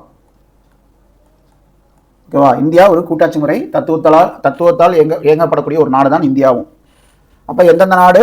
America, Switzerland, Australia, Canada, Russia, Brazil, Argentina இதெல்லாம் பார்த்தீங்கன்னா கூட்டாட்சி முறை நாடுகள். கூட்டாட்சி முறையில் இருக்கக்கூடிய நிறைகள் என்னன்னு பார்த்தோம் அப்படின்னா உள்ளூர் சுயாட்சி மற்றும் தேசிய ஒருமைப்பாட்டுக்கு இடையே சமரசம் ஏற்படுத்துதல். உள்ளூர் சுயாட்சிக்கும் அதாவது மாநில அரசுக்கும் மத்திய அரசுக்கும் இருக்கக்கூடிய அந்த ஒருமைப்பாட்டை சரிசமமா சமரசம் பண்ணி கொண்டு போறது இதோடைய நிறை. மத்திய மாநில அரசுகளுக்கு இடையேயான அதிகார பகிர்வு நிர்வாக திறன்கள் மேம்பட வழிவகுக்கிறது. ரெண்டு பேருக்கும் சரியான அதிகார பகிர்வு இருக்கு அப்படின்னா என்ன பண்ணணும்? நிர்வாகத்திறன் மேம்படும். நான் எடுக்கிற டிசிஷனுக்கு, என் மாநிலத்துக்கு நான் எடுக்கக்கூடிய டிசிஷனுக்கு நான் அதற்கான நலத்திட்டங்கள் செய்ய முடியும், சட்டமேற்ற முடியும், செய்ய முடியும். யாருடைய டிஸ்டர்பன்ஸோ இல்லை வந்து மத்திய அரசுடைய அந்த ஓவர் பவரோ என்ன வந்து டாமினேட் பண்ணாது, மாநில அரசை டாமினேட் பண்ணாது. அதனால என்ன பண்ணோம், நிர்வாகத்திறன்கள் மேம்படும். மிகப்பெரிய நாடுகள் தோன்றுவதற்கு வழி செய்கிறது கூட்டாட்சி முறை, மிகப்பெரிய நாடுகள் தோன்றுவதற்கு வழி செய்கிறது. அதே மாதிரி அதிகாரம் பகிர்ந்து அளிக்கப்படுவதால் மத்திய அரசுடைய சர்வாதிகார போக்கு வந்து கண்ட்ரோல் பண்ணுது. ஓகேவா? இந்த மாதிரி வந்து அதிகார பகிர்வு அப்படின்றது ரெண்டு பக்கமே ஈக்குவலா இருக்கிறதுனால யாரும் டாமினேட் பண்ண முடியாது. மாநில அரசும் டாமினேட் பண்ண முடியாது, மத்திய அரசும் டாமினேட் பண்ண முடியாது. ஜென்ரலா மாநில அரசு டாமினேட் பண்ண முடியாது, ஏன்னா பல மாநிலங்கள் இருக்கிற காரணத்தினால. எல்லாத்தையும் கண்ட்ரோல் பண்ண இருக்கக்கூடிய இடத்துல இருக்கக்கூடிய மத்திய அரசு தான் டாமினேட் பண்ணும். பட் இந்த கூட்டாட்சி முறையில் அந்த அதிகார பகிர்வு சரிசமமா இருக்கிறதுனால மத்திய அரசுடைய அந்த சர்வாதிகார போக்கு அப்படின்றது கட்டுப்படுத்தப்படுது. மிகப்பெரிய நாடுகளுக்கு பொருத்தமான முறை இந்த கூட்டாட்சி முறை தான். ஸோ அதற்கு இந்தியா ஒரு இதாக இருக்குது. அதே மாதிரி வந்து பார்த்தீங்கன்னா கனடா ஆகட்டும், ரஷ்யா ஆகட்டும், ஸோ இந்த நாடுகள் எல்லாமே பெரிய நாடுகள் தான். அதற்கு இந்த கூட்டாட்சி முறை தத்துவம் தான் பொருத்தமானது. பொருளாதார மற்றும் பண்பாட்டு முன்னேற்றங்களுக்கு நன்மை அளிக்கிறது. பொருளாதார மற்றும் பண்பாட்டு முன்னேற்றங்களுக்கு நன்மை அளிக்கிறது. இதோடைய குறைகள் என்னென்னு பார்த்தோம் அப்படின்னா, ஒற்றையாட்சி முறையோடு ஒப்பிடும்போது இது ஒரு பலவீனமான ஆட்சி முறை தான். ஒற்றையாட்சி முறையோட ஒப்பிடும்போது இது ஒரு பலவீனமான ஆட்சி முறை. ஏன் அப்படின்னு பார்த்தீங்க அப்படின்னா, டக்குன்னு டிசிஷன் எடுத்து ஒரு விஷயத்தை செய்ய முடியாது. ஏதாவது இருந்தாலும் சபைக்கு கொண்டு வரணும், பேசணும், எல்லாத்துடைய அந்த பெரும்பான்மையை வாங்கணும், அதற்கப்புறம் தான் செய்ய முடியும். மாநில அரசுகிட்ட கலந்துக்கணும். ஸோ இந்த மாதிரி நிறைய இடர்பாடுகள். ஒரு விஷயம் எடுக்கிறோம் அப்படின்னா அது செயல்படுத்துறதுக்கு காலதாமதமாகும். நிறைய விஷயங்கள் முட்டுக்கட்டை போட்டு அது அப்படின்னு தேசிய நலன் சார்ந்த விஷயமா இருந்தாலும் மாநில பிரச்சனைன்னு வரும்போது அது என்ன ஆகும்னா அவங்க முட்டுக்கட்டை போட்டு அது அப்படியே நிற்கும். அந்த மாதிரி இது ஒரு மிகப்பெரிய ஒரு பலவீனமாக வந்து பார்த்தீங்கன்னா கூட்டாட்சி முறையில் இருக்கக்கூடிய ஒரு விஷயம். அதே மாதிரி கூட்டாட்சி முறை அப்படின்றது அதிக செலவினம் கொண்டது. இப்போ நான் சொன்னேன் இல்லையா, ஒற்றையாட்சி முறைனா டக்குன்னு டெசிஷன் எடுத்து செய்யறோம் அப்படின்ற மாதிரி போயிடும். இதுவே கூட்டாட்சி முறையில் இவ்வளவு பேர் இன்வால்வ் ஆகும்போது அதற்கான நிர்வாக செலவு, இத்தனை பேர்த்த ஆட்கள், ஸோ அதற்கு வந்து தனிப்பட்ட அந்த அதிகாரிகள் அப்படிங்கும்போது நிறைய செலவு அப்படின்றது இந்த கூட்டாட்சி முறையில் இருக்கிறது தப்பு இல்லை அப்படின்னா வந்து அது சர்வாதிகாரமாக போயிடும். அதனால இந்த மாதிரி விஷயங்கள் ஒரு பாசிட்டிவ் இருக்குன்னா இன்னொன்று ஒரு சைடு நெகட்டிவும் இருக்கத்தான் செய்யும். பிராந்திய போக்குகள் தான் பொதுவாக காணப்படும். பிராந்திய போக்குனா என்ன, மாநில அரசு அந்த மாநிலம் சார்ந்த பிரச்சனைகள் தான். இப்ப தமிழ்நாட்டை பொறுத்த வரைக்கும் தமிழ்நாட்டில் இருக்கிற பிரச்சனை தான் பிரதானமா பேசுவாங்க. நமக்கு உத்தரப்பிரதேசத்திலேயோ இல்லை வந்து பீகார்லயோ இல்லை பஞ்சாப்லயோ இருக்கக்கூடிய பிரச்சனை பெருசா தெரியாது. என் வீட்டில் எனக்கு இருக்கிற பிரச்சனை தான் பெருசா தெரியும். 4 தெருவு தள்ளியில் இருக்கக்கூடிய வீட்டில் இருக்கிற பிரச்சனையை நான் பெருசா எடுத்துக்க மாட்டேன். அந்த மாதிரி இது என்ன ஆகும்னா பிராந்திய போக்குடைய தன்மை தான் வந்து காணப்படும். எனக்கான பிரச்சனையை சால்வ் பண்ணி கொடுத்தா மத்திய அரசு போகும். மத்திய அரசு வந்து இல்லப்பா 4 ஸ்டேட்ல இந்த மாதிரி பிரச்சனை, அதெல்லாம் தேவையில்லை, என் வீட்டில் பிரச்சனை எனக்கு ஃபர்ஸ்ட் சால்வ் பண்ணி கொடு. அப்படிதான் வந்து உங்க இது என்ன ஆகுன்னு பார்த்தீங்கன்னா தேசிய ஒருமைப்பாட்டை குலைக்கிற மாதிரி இருக்கும். ஓகேங்களா? நம்ம நாட்டில் இருக்கக்கூடிய எல்லாரும் வந்து பார்த்தீங்கன்னா நம்மளுடைய சகோதர சகோதரிகள் நம்ம ஸ்கூலில் உறுதிமொழி எடுத்துக்கிறோம் இல்லைங்களா, அதெல்லாம் அடிபட்டு போயிடும். தேசிய ஒருமைப்பாட்டிற்கு அச்சுறுத்தல், நிர்வாக சமநிலையில் குறைபாடு, இதெல்லாம் இதோடைய குறைகள். அதிகார பகிர்வில் மத்திய மாநில அரசுகளுக்கு இடையே முரண்பாடு வரும். சொன்ன இல்லையா, என்ன பிரச்சனையாக இருந்தாலும் நான் ஒன்று சொல்லுவேன், அவங்க ஒன்று சொல்லுவாங்க, அது பிரச்சனையாக தான் வந்து முடியும். அப்போ முரண்பாடு அப்படின்றது எல்லா விஷயத்திலையும் இருக்கும். ஒன்றும் இல்லை, இப்போ மத்திய அரசு ஒரு திட்டம் கொண்டு வருது, நல்ல திட்டம், அது வந்து மக்கள்கிட்ட போய் சேர்ந்துச்சுன்னு வைங்களேன், மக்கள்லாம் வந்து இப்போ மத்திய அரசு சூப்பர் திட்டம் கொண்டு வந்துட்டாங்க, நல்ல ஆட்சியாக இருக்கு அப்படின்னு நினைச்சிட்டாங்க. நீங்கள் என்ன பண்ணுறது, இங்கே இருக்கக்கூடிய மாநில ஆட்சிக்கு எல்லாமே அரசியல் தான். அப்போ இங்கே இருக்கக்கூடிய மாநில அரசு என்ன பண்ணணும், அதை தடுக்கிறதுக்கு நான் வெளியே நல்லதாகவே இருக்கட்டும், அரசியல் காரணங்கள் அப்படிங்கும்போது ஒரு சிலது தடை பண்ண தான் செய்வாங்க. அப்போ என்ன ஆகும், முரண்பாடுகள் அப்படின்றது வரும். ஒரு சிலது கெட்ட சட்டங்கள் கொண்டு வராங்க. நம்ம பார்த்தோம் இல்லையா, நீராவி உருளை சட்டம், மத்திய அரசு கெட்ட சட்டம்னு தெரிஞ்சு அதற்கு ஆதரவு அளித்து கொண்டு வரும். அந்த மாதிரி கொண்டு வரக்கூடிய சட்டங்களுக்கு பெயர் நீராவி உருளை சட்டம் நம்ம பார்த்துருப்போம். அந்த மாதிரி சட்டங்கள் கொண்டு வரும்போது அப்போ என்ன ஆகும், மத்திய அரசு அப்பயும் முரண்பட்டு நிற்கும். இல்லை இந்த மாதிரி ஒரு விஷயத்தை வந்து மாநிலத்துக்குள்ளே கொண்டு வந்தீங்கன்னா எங்களுடைய வளம் அப்படின்றது பாதிக்கப்படும், கொண்டு வரக்கூடாது அப்படின்ட்டு அப்பயும் முரண்பட்டு நிற்கும். அப்போ அதிகார பகிர்வு வந்து சரிசமமாக இருக்கிறதுனால முரண்பாடுகள் அப்படின்றது உருவாகிட்டே இருக்கும். இரட்டை குடியுரிமை அப்படின்றது இங்கே வந்து கிடையாது. ஓகேங்களா? ஸோ அது வந்து ஒரு குறைபாடு. மாறி வரும் தேவைகளுக்கு ஏற்ப மாற்றி அமைக்க இயலாது திடமான அரசியலமைப்பு. ஸோ மத்திய அரசு வந்து பார்த்தீங்கன்னா சௌரியத்துக்கு வந்து நெகிழ்வுத்தன்மை கொண்டது தான். நம்ம அரசியலமைப்பு மாற்றி எழுத முடியும் தான், ஆனால் அதற்காக நாலு ஒரு மேனி பொழுது ஒரு வண்ணமாக வந்து அரசியலமைப்பு மாற்றிட்டே இருக்க முடியுமான்னு கேட்டிங்கன்னா அதற்கும் வழி கிடையாது. இப்போ எதற்கெல்லாம் எந்தெந்த மாதிரி விஷயங்களுக்கு மாற்ற முடியுமோ அதுக்கு தான் மாற்ற முடியும். எல்லாத்துக்கும் நம்முடைய அரசியலமைப்பு சட்டத்தை மாற்ற முடியாது. அப்போ தினமான அரசியலமைப்பாக இருக்கிறதுனால வந்து பார்த்தீங்கன்னா மாறி வரும் தேவைகளுக்கு ஏற்ப நம்முடைய அரசியலமைப்பு சட்டத்தை மாற்ற முடியாது. இது ஒரு குறையாக சொல்கிறாங்க. அதே மாதிரி வெளியுறவு கொள்கையில் சில நேரம் மாநில அரசுகள் தடையை ஏற்படுத்தும்.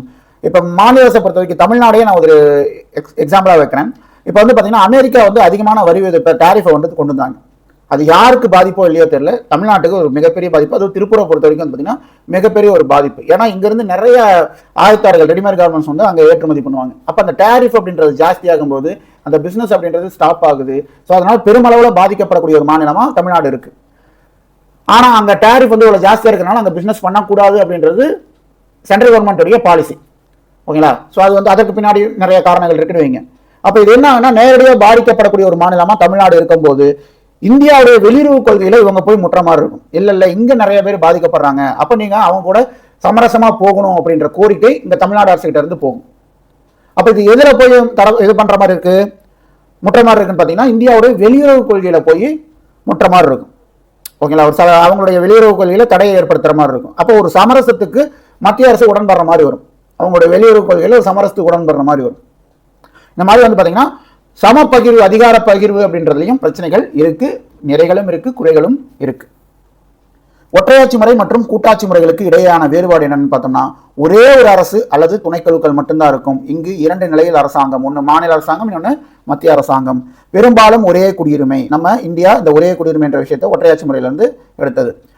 கூட்டாட்சி முறையில் ஜென்ரலாக இருக்கக்கூடியது இரட்டை குடியுரிமை. அமெரிக்காலாம் வந்து பார்த்தீங்கன்னா இரட்டை குடியுரிமை தராங்க. அமெரிக்கா, சுவிட்சர்லாந்துலாம் வந்து இரட்டை குடியுரிமை தருது.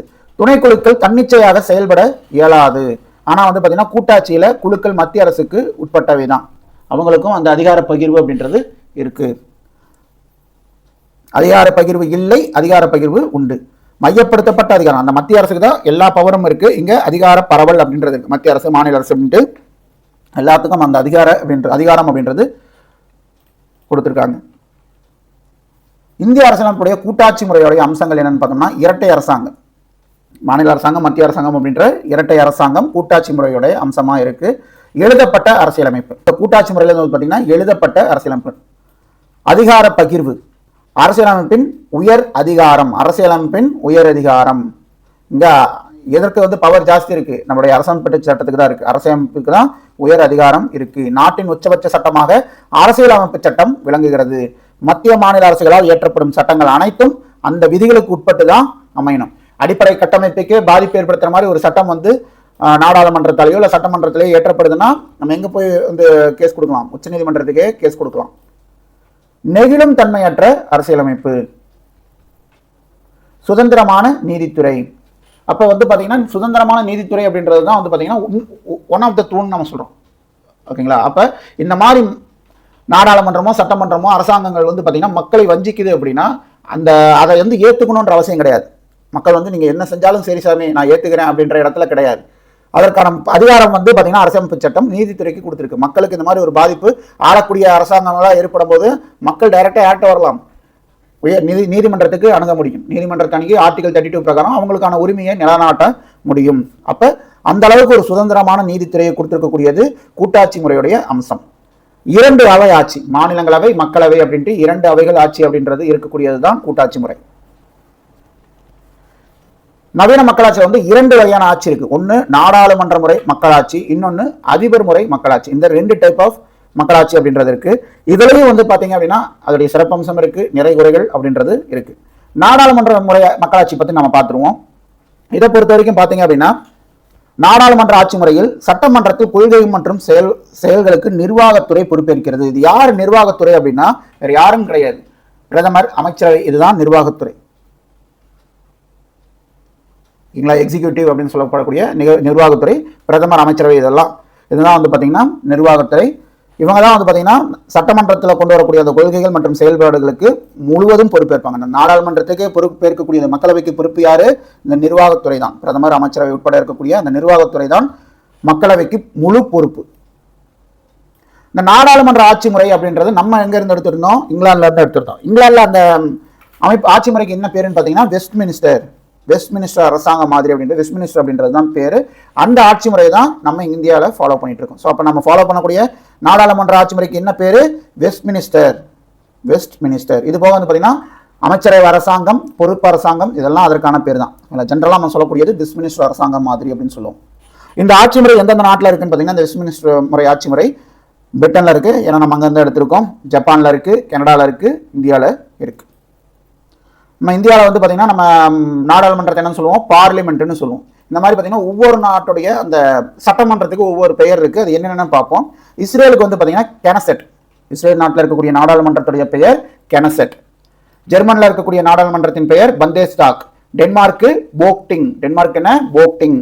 நார்வேல Storting, Norway Storting, Norway Storting, Denmark Folketing. யுஎஸ்ஏல காங்கிரஸ், யுஎஸ்ஏல காங்கிரஸ். ஜப்பான்ல டயட். பிரிட்டன்ல பார்லிமெண்ட், இந்தியாலையும் பார்லிமெண்ட். இதுதான் நாடாளுமன்றத்துடைய பெயர்கள். இந்த நாடாளுமன்ற ஆட்சி முறைய அம்சம் என்னன்னு பார்த்தோம் அப்படின்னா, இங்க வந்து பாத்தீங்கன்னா பேரளவுல தலைவராக இருக்கக்கூடியவர் அரசின் தலைவரான குடியரசுத் தலைவர். ஓகேவா? இங்க பேரளவுல தலைவராக இருக்கக்கூடியது யாரு? அரசின் தலைவரான குடியரசுத் தலைவர். உண்மையான தலைவராக இருக்கக்கூடியது அரசாங்கத்தின் தலைவரான பிரதமர். இது நாடாளுமன்ற ஆட்சி முறையில் இருக்கக்கூடிய ஒரு அம்சம். இதுதான் நம்ம இங்கிலாந்துலையும் பார்த்துருப்போம். என்னதான் அவங்க வந்து அரசாங்கத்துடைய தலைவராக இருந்தாலும் அங்கே அதிகாரம் அப்படின்றது நாடாளுமன்றத்தில் தான் இருக்குது. அந்த நாடாளுமன்றத்தில் யார் இருக்காங்க? பிரதமர் தான் இருக்காங்க. ஓகேவா? அப்போ உண்மையான அதிகாரம் அப்படின்றது பிரதமர்கிட்ட இருக்குது, இந்த குடியரசுத் தலைவர்கிட்ட கிடையாது. அவர் பேரளவில் தான் இருக்காரு. ஆனால் இருக்கக்கூடிய எல்லா விஷயங்களையும் அவர் பேரில் செய்கிறது தான். குடியரசுத் தலைவர் பேரில் தான் எல்லா விஷயங்களையும் செய்வாங்க. ஆனால் அவர் பேரளவில் மட்டும்தான் தலைவர், ஆக்டிவாக இருக்க மாட்டாங்க. இந்தியா இருக்கக்கூடிய மக்கள் நிறைய பேருக்கு குடியரசுத் தலைவருடைய பேர் என்னன்னே தெரியாது. அவங்க மக்கள் செல்வாக்கு பெற்று அந்த இடத்துல இருக்காங்களா? கிடையாது. ஏன்னா மக்களால் அவங்க நேரடியாக தேர்ந்தெடுக்கப்படலை. பிரதமர் மக்களால் நேரடியாக தேர்ந்தெடுக்கப்படுகிறார். அதனால தான் அந்த செல்வாக்கு அப்படின்றதும் அந்த பவர் அப்படின்றதும் உண்மையாக அவர் தான் செயல்படுறார் அப்படின்றதுக்கு காரணம் இதெல்லாம் தான். யார் ஆட்சி அமைப்பா? பெரும்பான்மை பெற்ற கட்சி தான் ஆட்சி அமைக்கும். இல்லை, மக்களவையில் வந்து பார்த்தீங்கன்னா பெரும்பான்மை இடங்களை பெற்ற கட்சி தான் ஆட்சி. கூட்டணி பெரும்பான்மை பெற்றதுன்னா அவங்களே ஆட்சி அமைப்பாங்க. இல்லை பெரும்பான்மைக்கு தேவையான இடம் இல்லை, கூட்டணி கட்சியோட இதெல்லாம் சீட்டெல்லாம் சேர்த்து தான் நம்மளை ஆட்சி அமைக்க முடியாதுன்னா அது ஒரு கூட்டணி ஆட்சியாக அமையும். ஓகேங்களா? கூட்டணி கட்சி கால வாராத வரைக்கும் அந்த ஆட்சி அப்படின்றது தொடரும். கூட்டு பொறுப்புணர்வு. கூட்டு பொறுப்புணர்வு அப்படின்னா பிரதமர் தலைமையிலான அமைச்சரவை தான் வந்து பார்த்தீங்கன்னா மொத்தமாக மக்களவைக்கு பொறுப்பு கொண்டது. பிரதமராகட்டும் அமைச்சராகட்டும், ஏன்னா அமைச்சரவைக்கு லீட் பண்ணுறதே பிரதமர் தான். ஸோ இவங்க தான் வந்து பார்த்தீங்கன்னா அந்த மக்களவைக்கு முழு பொறுப்பானவங்க. இன்கேஸ் ஆட்சி கவிழுது அப்படின்னா பிரதமர் மட்டும் போக மாட்டார், மொத்தமாக அந்த அமைச்சரவையே கலைஞ்சிரும். ஓகேங்களா? ஸோ ஒன்னா நீந்துறது, இல்லைன்னா ஒன்னா மூழ்கிறது. இதுதான் அதோடைய கான்செப்ட்.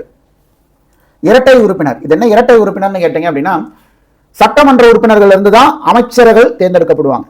அமைச்சர்கள் வேண்டிட்டு செப்பரேட்டாக வேற யாரையும் வந்து எனக்கு வேணுன்றவங்க சொந்தக்காரங்க ஃப்ரெண்ட்ஸ் எல்லாம் கூப்பிட்டு வச்சு இவங்க தான் அமைச்சரவை உறுப்பினர்ன்ட்டு இந்தியாவில் சொல்ல முடியாது.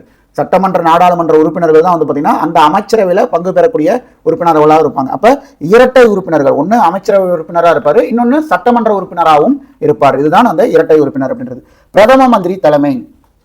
அரசாங்கத்துடைய கொள்கை, அரசாங்கத்துடைய செயல்பாடு, அரசாங்கத்துடைய அவங்க நாடாளுமன்ற கட்சியோட செயல்பாடு, இது எல்லாத்துக்குமே வந்து முக்கிய யார் லீட் பண்ணுவாங்கன்னு பார்த்தீங்கன்னா பிரதமர் தான். இதோடைய குறை நிறை என்னன்னு பார்த்துருவோம். நிறைகள் என்னன்னு பார்த்தோம் அப்படின்னா, சட்டமன்றம் மற்றும் நிர்வாகத்துறைக்கு இடையேயான இணக்கம். இதில் இணக்கம் ஏற்படுறதுக்கு ஒரு காரணம் என்னன்னு பார்த்தீங்கன்னா, பெரும்பான்மை பெற்ற கட்சி தான் வந்து பார்த்தீங்கன்னா ஆட்சி அமைக்குது. அப்போ சட்டமன்ற உறுப்பினர், அதாவது நாடாளுமன்ற உறுப்பினர்கள் தான் அமைச்சரவையிலையும் பொறுப்பேற்கிறாங்க. அப்போ இது என்னன்னு பார்த்தீங்க அப்படின்னா, அமைச்சரவை சட்டமன்றத்திலிருந்து தேர்ந்தெடுக்கப்படுறதுனால சட்டம் ஏற்றுதலையும் அதை செயல்படுத்துறதுலையும் வந்து பார்த்தீங்கன்னா ஒத்துழைப்பு நிச்சயமா இருக்கும். ஆளுங்கட்சி பெரும்பான்மையாக இருக்காங்க, அங்கிருந்தா இவங்க போகிறாங்க. ஸோ ரெண்டு பேத்துக்கும் கான்ஃப்ளிக்ஸ் எதுவும் இருக்காது. எதிர்கட்சி வந்து அமைச்சரவையாகவும் ஆளுங்கட்சி அமைச்சரவையாகவும் எதிர்கட்சி சட்டமன்ற உறுப்பினர்களாக இருக்க போகிறதில்ல. இதுவே வந்து பார்த்தீங்கன்னா அமெரிக்கா மக்களாட்சி முறையில் இந்த மாதிரி தான் இருக்கும். இந்தியாவில் அப்படி இருக்கா? கிடையாது. இந்தியாவில் நாடாளுமன்ற ஆட்சி முறை. அப்போ சட்டமன்ற உறுப்பினர்களாக இருக்கக்கூடியது யாரு? ஆளுங்கட்சி ஆளுங்க. அதுல இருந்து தான் அமைச்சர்கள் போகிறாங்க. அப்படி இருக்கும்போது ஒரு சட்டம் ஏற்றதில் எந்த ஒரு முரண்பாடும் இருக்காது. சட்டமன்றம் மற்றும் நிர்வாகத்துறைக்கு இடையிலான இணக்கம். பொறுப்பான அரசாங்கம். அமைச்சரவை அப்படின்றது மக்களவைக்கு கூட்டாக பொறுப்புடையது அப்படின்றதுனால வந்து பார்த்தீங்கன்னா கேள்விகள், நம்பிக்கையில்லா தீர்மானங்கள்லாம் எதிர்கொள்கிற மாதிரி வரும். ஸோ அதற்காக வந்து பயந்து பொறுப்பான அரசாங்கத்தை வழிநடத்துவாங்க நாடாளுமன்ற ஆட்சி முறையில். சர்வாதிகாரத்தை தடுக்கும். சர்வாதிகாரத்தை தடுக்கும். கூட்டு பொறுப்பு மற்றும் சட்டமன்ற கட்டுப்பாடு காரணமாக வந்து பார்த்தீங்கன்னா அதிகாரம் அப்படின்றது ஒரே இடத்துல குமியாது. அதனால சர்வாதிகார போக்கு அப்படின்றது கட்டுப்படுத்தப்படும். பரவலான பிரதிநிதித்துவம். இப்போ அமைச்சரவையில் வந்து பார்த்தீங்க அப்படின்னா உங்களுக்கு அமைச்சரவைன்னு இல்லை, இப்போ ஆளுங்கட்சியில் சீட்டு கொடுக்குறாங்கன்னே பார்த்தீங்கன்னா எல்லா சமூகத்துக்கும் எல்லா இன மக்களுக்கும் தான் வந்து பார்த்தீங்கன்னா அந்த சீட்டு கொடுப்பாங்க. ஓகேங்களா? ஜாதி அடிப்படையில் வந்து சீட்டு கொடுக்குறாங்கன்னா கொடுப்பாங்க. ஏன்னா அந்த பிரதிநிதித்துவம் கொடுக்கணும். ஒரு சில ஒரு இடத்துல வந்து பார்த்தீங்கன்னா அவங்க இது வந்து இருக்கும். ஸோ அவங்களை நிறுத்துறாங்கன்னா ஓட்டு ஜாஸ்தி வாங்கலாம், நம்ம சீட்டை ஜெயிக்க முடியும் அப்படின்ட்டு நிறுத்துறாங்க. ஜெயிச்சு உள்ளே கொண்டு வந்துடுறாங்க அப்படின்னா அந்த மக்கள் சார்பாக பிரதிநிதித்துவப்படுத்தக்கூடிய அந்த உறுப்பினரை அமைச்சரவையில் கொண்டு போவாங்க. அப்போ அந்த பிரதிநிதித்துவம் அப்படின்றது எல்லா வகையிலையும் இருக்கும். ஓகேங்களா? நாட்டின் பல்வேறு பகுதியிலேருந்து, தமிழ்நாட்டிலேருந்து போனாலும் தமிழ்நாட்டில் இருக்கக்கூடிய ஆளுங்களுக்கும் வந்து பார்த்தீங்கன்னா அந்த அமைச்சரவையில் இடம் கொடுப்பாங்க. அதே மாதிரி பல்வேறு சமூகங்கள் சார்ந்த மக்கள் இருக்காங்கன்னா அதுலேயும் அந்த சமூகத்துக்கு ஒரு ஆளுக்கு ஒரு இம்பார்ட்டன்ஸ் கொடுத்து அது அமைச்சரவையில் அவங்களுக்கு ஒரு பிரதிநிதித்துவம் கொடுப்பாங்க. இல்லை வந்து சாதியில அடிப்படையில் எல்லா வகையிலும் பிரதிநிதித்துவம் அப்படின்றது இருக்கும். அதனால வந்து பார்த்தீங்கன்னா இந்த நாடாளுமன்ற ஆட்சி முறை அப்படின்றது ஒரு பரவலான பிரதிநிதித்துவம் கொண்டது. இதில் இருக்கக்கூடிய குறைகள் என்னன்னு பார்த்தீங்கன்னா, நிலையற்ற அரசாங்கம். ஒரு அரசாங்கம் பொறுப்பேற்றுக்குதுன்னா 5 வருஷம் தொடர்ந்து இருக்க முடியுமா, அவங்க ஆட்சி முடிகிற வரைக்கும் இருக்க முடியுமான்னு கேட்டிங்கன்னா, பெரும்பான்மை சீட்டை வின் பண்ணி வந்தாங்கன்னா நிச்சயம் இருக்கும். அது கூட வந்து பார்த்தீங்கன்னா உறுப்பினர்கள் அந்த கட்சியை சார்ந்த ஆளுங்கட்சி உறுப்பினர்கள் காலவாராமல் இருந்தாங்கன்னா ஆட்சி ரன் ஆகும். இதுவே கூட்டணி ஆட்சி அப்படின்னா சொல்ல முடியாது. ஏன்னா 1990களில் வந்து பார்த்தீங்கன்னா நிறைய ஆட்சி வந்து இந்த மாதிரி கமர்ந்துருக்கு. சந்திரசேகர் ஆட்சி ஆகட்டும், இல்லைன்னா வந்து தேவகவுடா ஆட்சி ஆகட்டும், அடல் பிகாரி வாஜ்பாய் அவருடைய ஆட்சி ஆகட்டும், இந்த மாதிரி நிறைய ஆட்சிகள் கவிழ்ந்திருக்கு. இதற்கு காரணம் இந்த மாதிரி கூட்டணி கட்சி ஆட்சி அப்படின்றதெல்லாம் வந்து பார்த்தீங்கன்னா பெரிய ஒரு காரணமாக இருந்திருக்கு. இது வந்து பார்த்தீங்கன்னா ஒரு நிலையற்ற அரசாங்கம் அமைகிறதுக்கு காரணமாக இருக்குது. இது வந்து நாடாளுமன்ற ஆட்சி முறையில் ஒரு குறை. தொடர்ச்சியற்ற கொள்கை. இப்போ ஒரு கவர்மெண்ட் ஒரு ஸ்கீம் கொண்டு வருது, அது அவங்க 5 வருஷம் இருக்காங்க, அடுத்த 6வது வருஷமும் திருப்பி அவங்களே தேர்ந்தெடுத்து அவங்களே வந்து ஆட்சி அமைச்சாங்க அப்படின்னா அதை அப்படியே தொடர்ந்து கொண்டு போவாங்க. இல்லைன்னா என்ன ஆகும், நீ கொண்டு வந்த விஷயம் திட்டம் இதை நான் செயல்படுத்த மாட்டேன், இதை செயல்படுத்தினா என்னோட இது என்ன ஆகுது அப்படின்ற அந்த முரண்பட்ட கருத்துக்கள்னால வந்து பார்த்தீங்கன்னா அந்த விஷயங்களை திட்டத்தை அப்படியே ஸ்டாப் பண்ணிடுவாங்க. இல்லை அப்படின்னா அரசாங்கம் வந்து பார்த்தீங்கன்னா ஒரு விஷயத்தை இந்த வருஷம் அடுத்த வருஷம் நான் செயல்படுத்தலான்னு இருக்கேன் அப்படின்ட்டு எல்லாம் அதற்கான முதற்கட்ட விஷயங்கள்லாம் செஞ்சு வச்சிருப்பாங்க. ஆனால் அடுத்த ஆட்சி வேற ஒருத்தவங்க வந்து உட்காரும் போது, வேற அரசாங்கம் வந்து உட்காரும் போது அதை அப்படியே தூக்கி கிடப்பில் போட்டுருவாங்க. அப்போ என்ன ஆகும், அந்த கொள்கைகள் அப்படின்றது தொடர்ந்து போயிட்டே இருக்காது. அமைச்சரவையின் சர்வாதிகாரம். இதுல என்ன ஒரு பிரச்சனைனா, சர்வாதிகாரம் அப்படின்றது இருக்காது, ஆனா வந்து அமைச்சரவை விட்டு அந்த சர்வாதிகாரம் இருக்கும். ஆளும் கட்சிக்கு பெரும்பான்மை கிடைக்கிறதுனால வந்து பாத்தீங்கன்னா நாடாளுமன்றத்தை ஒரு ரப்பர் ஸ்டாம்ப் மாதிரி யூஸ் பண்ணுவாங்க. நீங்க பார்த்துருக்கீங்களா? இப்போ ஒன்றும் இல்லை, நான் இந்த கட்சி அந்த கட்சின்னு சொல்ல விரும்பல. தமிழ்நாட்டிலே வந்து பார்த்தீங்கன்னா ஒரு ஒரு பீரியடில் வந்து பார்த்தீங்கன்னா பெரும்பான்மை பெற்று ஆட்சி அமைச்ச ஒரு அரசாங்கம் வந்து பார்த்தீங்கன்னா ஒரு ஒரு சட்டத்தை கொண்டு வருவாங்க. அங்கே சபாநாயகர் வந்து பார்த்தீங்கன்னா ரொம்ப சிம்பிளாக வந்து அந்த சட்டத்தை பில்ஸ் வந்து பாஸ் பண்ணுவார். எப்படி பேசுவார்னு பார்த்தீங்க அப்படின்னா, சட்டம் கொண்டு வரப்பட்டது ஏற்போர் ஆண்மென்க இல்லையென்பாரு. ஒரு சைடு மட்டும் தான் பார்ப்பாரு, இன்னொரு சைடு பார்வையே போகாது. ஒரு சட்டமே ஒரு சைடு மட்டும் பார்ப்பாரு. ஏன்னா அதற்கு தேவையான பெரும்பான்மை அந்த சைடில் இருக்குது அப்படிங்கும்போது அந்த சைடு பார்ப்பாரு, எல்லாம் கை தூக்குவாங்க, ஓகே சட்டம் நிறைவேற்றப்பட்டதுன்னு ஈஸியாக அடிச்சுட்டு போயிட்டே இருப்பாங்க. அப்போ என்ன ஆகுதுன்னா, இது ஒரு கிட்டத்தட்ட ஒரு சர்வாதிகாரம் தான். அந்த பெரும்பான்மை அப்படின்றது கொடுக்கக்கூடிய அந்த அத்தாரிட்டேட்டிவ் ஒரு சர்வாதிகாரமாக பிரதிபலிக்குது. அதிகாரங்களை பிரிப்பதில் உள்ள சிக்கல். நிர்வாக உறுப்பினரும் சரி, சட்டமன்ற உறுப்பினரும் சரி, நிர்வாக உறுப்பினர்கள் சட்டமன்ற உறுப்பினர்களாகவும் இருப்பதனால் சட்டம் இயற்றும் துறையிலிருந்து நிர்வாகத்துறையை தனியாக பிரித்து பார்க்கறது அப்படின்றது சிரமமாக இருக்கும். ஏன்னா அவங்க நிர்வாக உறுப்பினராகவும் இருப்பாங்க, சட்டமன்ற உறுப்பினராகவும் இருப்பாங்க. அதனால் அவங்கள பிரித்து பார்க்கறது அப்படின்றது சிரமமான ஒரு விஷயமா இருக்கிறது ஒரு குறையாக பார்க்கப்படுது. அதிபர் மக்களாட்சி முறை. இது வந்து பார்த்தீங்கன்னா சட்டமன்றத்திற்கு பொறுப்பில்லாதது. எப்படி நாடாளுமன்ற மக்களாட்சி முறையில் நாடாளுமன்ற மக்களவைக்கு பொறுப்பானதாக அவங்க இருக்காங்களோ அது மாதிரி அதிபர் மக்களாட்சி முறையில் அதிபர் வந்து பார்த்தீங்கன்னா சட்டமன்றத்திற்கு பொறுப்பாக இருக்க மாட்டார். அவர் பொறுப்பில்லாததாகவும் நாடாளுமன்றம் அற்றதாகவும் இருக்கும். சட்டமன்றம் இருக்கும், ஒவ்வொரு ஸ்டேட்ல இருந்தும் அந்த பர்சன் செலக்ட் பண்ணி அனுப்புறாங்க இல்லைங்களா, அது இருக்கும். பட் வந்து நாடாளுமன்றம் இருக்காது. ஏன்னா அதிபருக்கான அமைச்சரவையை அவரே செலக்ட் பண்ணிக்குவார். அவங்க மக்களால் தேர்ந்தெடுக்கப்பட்டவர்கள் கிடையாது. இங்க இருக்கக்கூடிய அமைச்சர்கள் இந்தியாவில் மக்களால் தேர்ந்தெடுக்கப்பட்டு வந்தவர்கள். அங்கே அமெரிக்காவில் வந்து பார்த்தீங்கன்னா மக்களால் தேர்ந்தெடுக்கப்பட்டு வந்தவர்கள் கிடையாது. அமெரிக்காவில் வந்து பார்த்தீங்கன்னா அதிபர் வந்து இப்போ ஃபார் எக்ஸாம்பிள் ட்ரம்ப் இருக்காரு, நீங்கள் ட்ரம்ப் வந்து ஒரு 10 பேர் எனக்கு வேணும் அப்படின்னா அவர் யாரை வேணால் செலக்ட் பண்ணிக்கலாம். அவர் ஒரு நாலேஜபிள் பர்சன்ஸ் பார்த்து ஒரு 10 பேர்த்து ஓகே இவங்கெல்லாம் இருக்கட்டும் அப்படின்ட்டு அவராக செலக்ட் பண்ணி போட்டுக்க முடியும். ஸோ இதனால தான் அந்த அமைச்சரவையை வந்து பார்த்தீங்கன்னா கிச்சன் கேபினெட்னு சொல்லுவாங்க. ஓகேங்களா? ஸோ அதிபர் மக்களாட்சி முறையில் இருக்கக்கூடிய அமைச்சரவை கிச்சன் கேபினெட்னு சொல்லக்கூடிய காரணம் தான். இது எதன் அடிப்படையில் இந்த பேர் வந்ததுன்னு பார்த்தீங்கன்னா 1860களில் வந்து பார்த்தீங்கன்னா அந்த அமெரிக்கா அதிபராக இருந்த ஆண்ட்ரூ ஜான்சன் அப்படின்ற அதிபர் வந்து பார்த்தீங்கன்னா அவருடைய அமைச்சரவை வந்து பார்த்தீங்கன்னா தன்னுடைய வீட்டில் வச்சு அந்த இம்பார்ட்டன்ட் விஷயத்தெல்லாம் பேசி டிஸ்கஸ் பண்ணுவாராம். அதனால வந்து பார்த்தீங்கன்னா அது கிச்சன் கேபினெட்னு அங்கே இருக்கிற மக்கள் சொல்லி அந்த மாதிரி அமைச்சரவையே வந்து பார்த்தீங்கன்னா கிச்சன் கேபினெட்ன்ற பேரே ஆகிப்போச்சு. இதில் இருக்கக்கூடிய பிரச்சனை என்னன்னு பார்த்தோம் அப்படின்னா, இந்த இடத்துல ஒரு மிஸ்டேக் இருக்கு பாருங்க. அதிபர் மக்களாட்சியின் அம்சங்கள். அரசின் தலைவர் என்பது ஒரு பேரளவிற்கான பதவி அப்படின்றது தப்பு.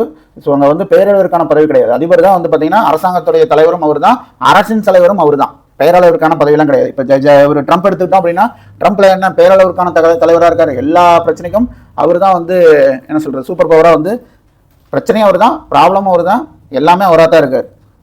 அப்போ அரசின் தலைவர் என்பது ஒரு பேரளவிற்கான பதவி அப்படின்றது இங்கே தப்பாக இருக்கு. அதிபரே அரசின் தலைவராகவும் இருக்காரு, அரசாங்கத்துறை தலைவராகவும் இருக்காரு எங்க அதிபர் மக்களாட்சி முறையில். அதிபர் எதுல யாரால செலக்ட் பண்றாங்கன்னு பாத்தீங்கன்னா வாக்காளர் மன்றத்தினால் தேர்ந்தெடுக்கப்படுகிறார். அதிபர் வாக்காளர் மன்றத்தினால் தேர்ந்தெடுக்கப்படுகிறார். அந்த வாக்காளர் மன்றத்தில் எத்தனை பேர் இருந்து செலக்ட் பண்ணுவாங்க பாத்தீங்கன்னா 538 பேர் இருப்பாங்க. இந்த 538 பேர்ல இருந்து தான் ஓட்டு போட்டு வந்து பாத்தீங்கன்னா யார அதிபரை செலக்ட் பண்ணுவாங்க. இதுல 270 ஓட்டு வந்து யார் எடுக்கிறாங்களோ அவங்க தான் வின்னு. ஓகேவா?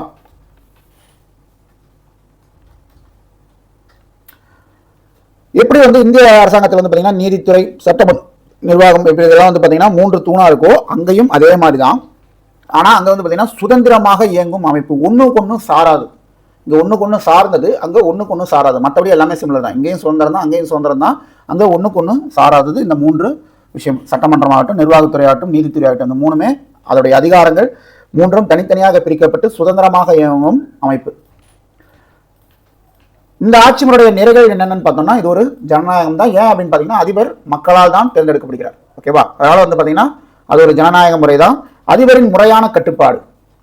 நிர்வாகம் வந்து பார்த்தீங்கன்னா நிர்வாக அதிகாரம் ஒற்றை தலைவரிடம் இருக்குது, அதிபர்கிட்ட இருக்கு. அப்படிங்கும்போது அவர் நிறமாகவும் செயல்பட முடியும், அதே மாதிரி கட்டுக்கோப்பாக வச்சுக்க முடியும். அவர் யாரும் வந்து காலவாரி வந்து ஆட்சி கமுக்கெல்லாம் முடியாது. இங்கே வந்து அந்த பிரச்சனைலாம் இருக்கு இல்லையா, அந்த மாதிரி பிரச்சனைகள் அங்கே கிடையாது. அவங்க ஒன்ஸ் 4 வருஷத்துக்கு எலக்ட் பண்ணி அவங்க வந்தாங்கன்னா 4 வருஷத்துக்கு அவர் தான் அதிபராக இருப்பார்.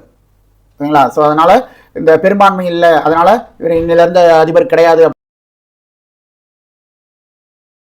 கட்டுக்கோப்பாகவும் வச்சுக்க முடியும். முடிவெடுத்தலை மேம்படுத்துதல். நிலையான அரசாங்கம், மாகாண அரசாங்கம் நிலையான அரசாங்கம்னு சொல்லலாம். ஸோ இது வந்து பார்த்தீங்கன்னா ஒரு குறிப்பிட்ட காலத்துக்கு சொன்னேன், 4 வருஷம் அவர் வந்தாருன்னா 4 வருஷத்துக்கு நிலையா இருக்க முடியும். அங்கே ஆட்சி கமுத்தி விடுற வேலையெல்லாம் கிடையாது. அதனால இது ஒரு பிளஸ்ஸா பார்க்கலாம். அங்க இருக்கக்கூடிய குறைகள் என்னென்னு பார்த்தோம் அப்படின்னா சர்வாதிகாரமாக சிதையும் வாய்ப்பு. ஸோ இப்போ வந்து பார்த்தீங்கன்னா இப்போ இந்த டாரிஃப் போடுற விஷயம்லாம் வந்து பார்த்தீங்கன்னா எல்லா நாடுகளுக்கும் ஒரு பிரச்சனையாக தான் இருக்குது. இது உள்நாட்டிலேயே அவங்க சைடில் இருக்கவங்களே வந்து பார்த்தீங்கன்னா ஒரு குறையாகவும் சொல்ல முடியும். ஆனால் முடிவு அப்படின்றது அதிபர் எடுக்கக்கூடியதாக இருக்குது. அதை யாரும் அங்கே மறுத்தோ இல்லை வந்து வேற விஷயமா செய்ய முடியாது. அப்படின்றதுனால அங்கே அவர் வைக்கிறதான் சட்டம். அப்படிங்கும்போது அது ஒரு சர்வாதிகாரமாக இருக்குது. நிர்வாகம் மற்றும் சட்டமன்றத்துக்கு இடையிலான இணக்கமற்ற உறவு. ஏன் அப்படின்னு பார்த்தீங்கன்னா நிர்வாகம் அந்த அமைச்சரவையில் இருக்கக்கூடிய நபர்கள் அதிபரால் தேர்ந்தெடுக்கப்படுறாங்க, அவங்க வேறையா இருப்பாங்க. சட்டமன்றத்தில் வந்து பார்த்தீங்கன்னா எதிர்கட்சிகள் கூட இருக்கலாம், நிறைய பேர் எதிர்கட்சிகளாக இருக்கலாம். அப்போ என்ன ஆகும்னா இவங்களுக்கும் அவங்களுக்கும் ஒத்து போகாது. ஒரே நபர்கள் கிடையாது. இந்தியா மாதிரி சட்டமன்றத்தில் இருந்து சட்டமன்ற உறுப்பினர்களாக இருந்து அவங்க அமைச்சரவை உறுப்பினர்களாக தேர்ந்தெடுக்கிறது இல்லை. ஸோ இங்கே நிர்வாகம் அப்படிங்கும்போது ஆளுங்க வேற ஆளுங்களாக இருப்பாங்க, சட்டமன்றத்தில் வேற உறுப்பினர்கள் இருப்பாங்க. அப்படி ஒன்றுக்கு ஒன்று ஒத்து போகாது. அதனால வந்து பார்த்தீங்கன்னா இணக்கமற்ற உறவு அப்படின்றது அங்கே ஒரு மைனஸாக இருக்கு. சட்டமன்றம் மற்றும் நிர்வாக குழுவுக்கு இடையிலான நல்லுறவின்மை 2 ஒன்று தான். ஏன் அப்படின்னு பார்த்தீங்க அப்படின்னா 2 துறையுமே தனித்தனியாக செயல்படும். இவங்க ஒரு ட்ராக்ல போவாங்க, நிர்வாகத்துறை ஒரு ட்ராக்ல போகும், சட்டமன்றம் ஒரு ட்ராக்ல போகும். அப்படிங்கும்போது அவங்க கிட்ட அந்த பாண்டிங் இல்ல கோஆர்டினேஷன் அப்படின்றது இருக்காது. இது வந்து ஒரு குறை. நாடாளுமன்றம் மற்றும் அதிபர் மக்களாட்சி இடையிலான வேறுபாடு. குடியரசுத் தலைவர் மக்களால் நேரடியாக தேர்ந்தெடுக்கப்படுகிறார்கள். நாடாளுமன்ற முறையில் பெரும்பான்மை பெற்ற கட்சியின் தலைவர் பிரதம மந்திரி ஆவார். அதிபரே அதிகாரம் படைத்தவர். மத்திய சட்டமன்றம் அதிகாரம் படைத்தது. அதிகார பிரிவினை இருக்கு. இங்கு அதிகார பிரிவினை மையப்படுத்தப்படாமல் இருப்பது.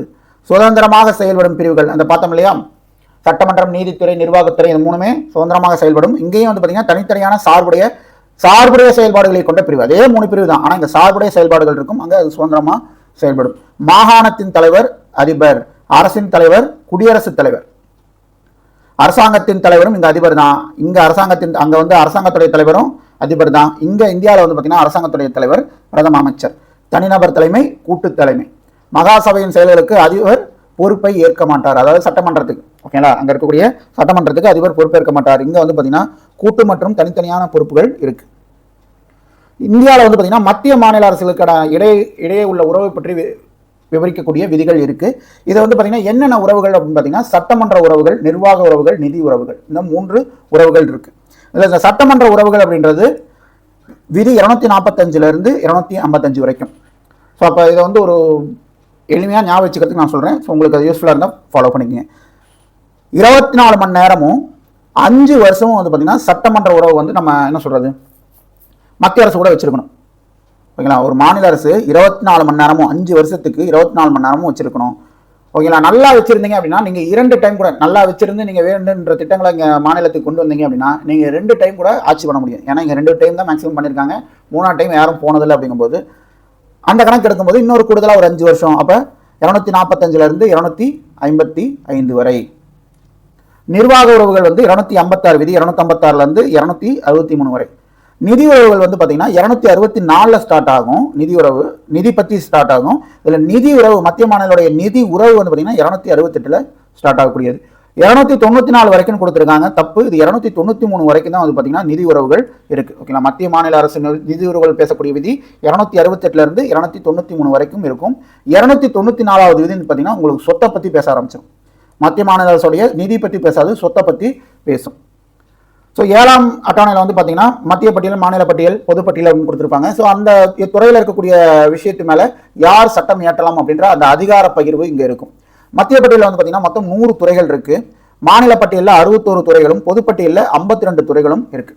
இந்த துறைகள் மேலே அந்தந்த மாநில அரசோ மத்திய அரசோ சட்டம் இயற்றலாம். இந்த பொதுப்பட்டியல் மேலே வந்து பார்த்தீங்கன்னா மாநில அரசும் சட்டம் இயற்றலாம், மத்திய அரசும் சட்டம் இயற்றலாம். ஒரே விஷயத்து மேலே 2 பேரும் சட்டம் ஏற்றுறாங்க, அது ஒரு கான்ஃப்ளிக்டாக வருது. இப்போ ஃபார் எக்ஸாம்பிள் கல்வி எடுத்துக்கிட்டிங்கன்னா அங்கே தேசிய கல்விக் கொள்கையை ஃபாலோ பண்ண மத்திய அரசு சொல்லும், இங்கே மாநில கல்விக் கொள்கை தான் ஃபாலோ பண்ணுவாங்கன்ட்டு இங்கே மாநில அரசு சொல்லும். இங்கே ரெண்டுக்கும் பிரச்சனை வரும்போது வந்து பார்த்தீங்கன்னா காங்கிரீட்டாக வந்து மத்திய அரசு இல்லை இதுதான் ஃபாலோ பண்ணிட்டு அவங்க ஒரு சட்டம் போட்டாங்கன்னா வேறு வழி கிடையாது. ஓகேங்களா, இங்கே போராட்டம் பண்ணலாம், பட் அவங்க சொல்லக்கூடிய சட்டம் தான், மத்திய அரசு என்ன சட்டம் சொல்லுதோ அதுதான் இங்கே இறுதியானது. ஸோ அரசியலமைப்பு சட்டம் ஏற்றும் போதே வந்து மத்திய பட்டியலில் 100 துறைகளும், மாநில பட்டியலில் 61 துறைகளும், பொதுப்பட்டியல் 52 துறைகளும் கொடுத்துருந்தாங்கன்னு கேட்டிங்கன்னா கிடையாது. அப்போ மாநில பட்டியலில் வந்து பார்த்தீங்கன்னா அரசமைப்பு சட்டம் ஏற்றும் போது மத்திய பட்டியலில் 97 துறைகளும், மாநில பட்டியலில் 66 துறைகளும், பொதுப்பட்டியலில் 47 துறைகளும் இருந்துச்சு. அப்போ பொதுப்பட்டியலில் 5 துறைகள் கூடியிருக்கு, மாநில பட்டியலில் 5 துறைகள் குறைஞ்சிருக்கு. மாநில பட்டியலில் இருந்த துறைகளை புரிங்கி தான் வந்து பொதுப்பட்டியலில் சேர்த்தாங்க. எப்போ சேர்த்தாங்கன்னு பார்த்தீங்கன்னா 42வது அரசியலமைப்பு சட்ட திருத்தம் 1976 இந்திரா காந்தி அம்மையார் கொண்டு வரப்பட்ட ஒரு அரசியலமைப்பு சட்ட திருத்தத்தில் இதுவும் ஒன்று. ஓகேங்களா, ஒரு 5 துறையை மாநில பட்டியலிருந்து பிடுங்கி பொதுப்பட்டியலில் சேர்த்துருப்பாங்க. ஸோ அதில் ஒரு இதுதான் வந்து பார்த்தீங்கன்னா துறை தான் கல்வித்துறை.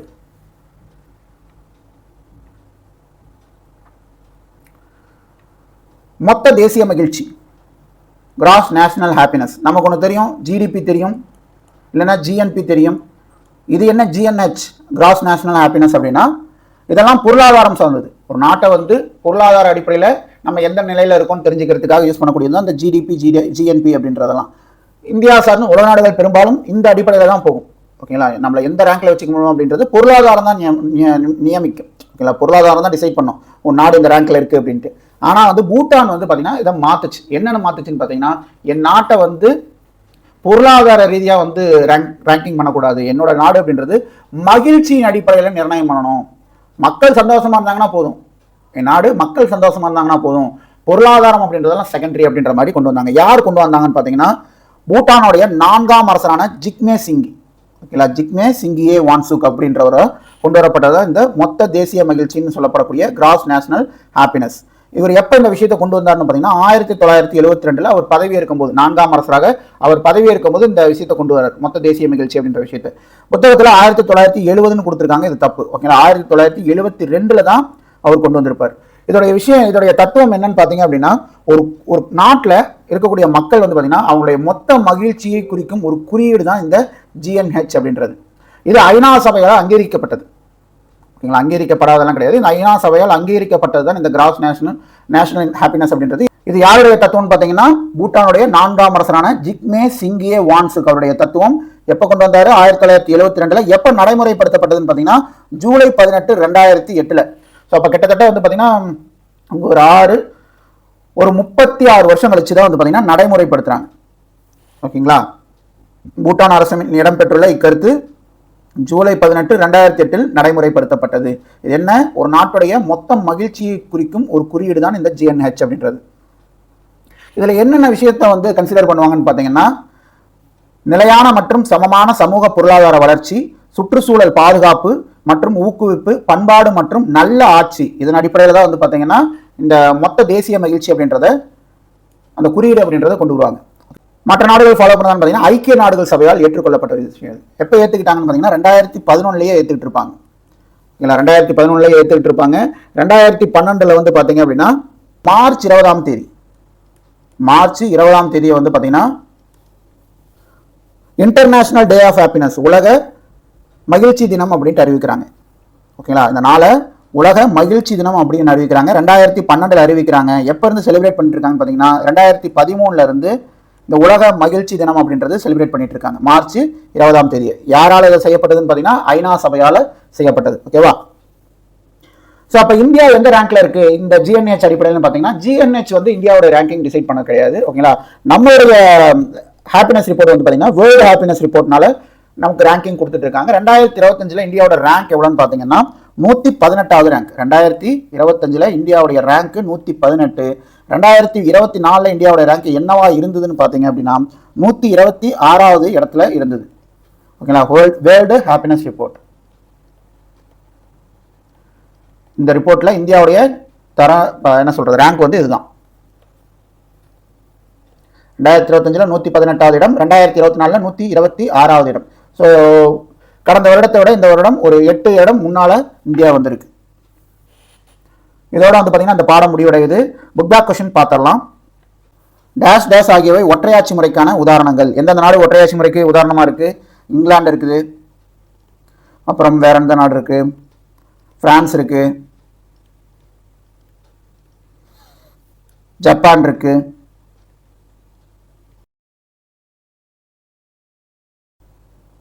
ஸோ இதெல்லாம் வந்து பார்த்தீங்கன்னா ஒற்றையாட்சி முறைக்கான உதாரணமாக இருக்கக்கூடிய நாடுகள். பாராளுமன்ற ஆட்சி முறை டேஷ் என்றும் அழைக்கப்படுகிறது. பாராளுமன்ற ஆட்சி முறை வெஸ்ட் மினிஸ்டர் அப்படின்ட்டு அழைக்கப்படுது. West minister.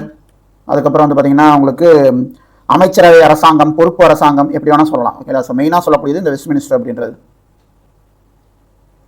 பாராளுமன்ற ஆட்சி முறையில் பெரும்பான்மை பெற்ற கட்சியின் தலைவர் யாரு? பிரதமர். கோடிட்ட இடங்களை நிரப்புக. நாடுகள் நாடாளுமன்றத்தின் பெயர். அமெரிக்க ஐக்கிய நாடாளுமன்றத்தின் பெயர் காங்கிரஸ். நார்வே நாட்டுடைய நாடாளுமன்றத்தின் பெயர் ஸ்டார்டிங். அப்ப போக்டிங் வந்து டென்மார்க்குடைய நாடாளுமன்றம். ஸோ இதோட இந்த பாடம் முடிவடையுது. இந்த பாடத்தில் நம்ம பார்த்துருக்கோம் அரசாங்கத்துடைய வகை என்ன, அரசனா என்ன, அரசாங்கம்னா என்ன, அந்த அரசாங்கங்கள் எத்தனை வகைகளில் வந்து இந்த நாட்டில் இருக்குது, இந்த உலகத்தில் இருக்குது, அப்படி இருக்கக்கூடிய ஆட்சி முறையில் என்னென்ன வேறுபாடுகள் இருக்குது, என்னென்ன நிறை குறைகள் இருக்குது, இது எல்லாமே இந்த கிளாஸில் நம்ம பார்த்தோம். இது போக வந்து பார்த்திங்கன்னா மொத்த மகிழ்ச்சி, மொத்த தேசிய மகிழ்ச்சி அப்படின்ற விஷயம். ஓகேங்களா? இது எங்கேருந்து வந்தது, எந்த ஆண்டு கொண்டு வரப்பட்டது, எதன் அடிப்படையில் வந்து இதை வந்து கன்சிடர் பண்ணுறாங்க, இந்தியாவுடைய ரேங்கிங் என்ன அப்படின்றது எல்லாமே பார்த்துருக்கோம். டெஃபினட்டாக இந்த கிளாஸ் வந்து உங்களுக்கு ஹெல்ப்ஃபுல்லாக இருக்குன்னு நம்புகிறேன். உங்களுடைய கிளாஸ் எப்படி இருந்துச்சு, உங்களுடைய கமெண்ட்ஸ் வந்து கமெண்ட் பாக்ஸில் சொல்லுங்கள். மீண்டும் இன்னொரு கிளாஸில் சந்திக்கலாம். நன்றி, வணக்கம்.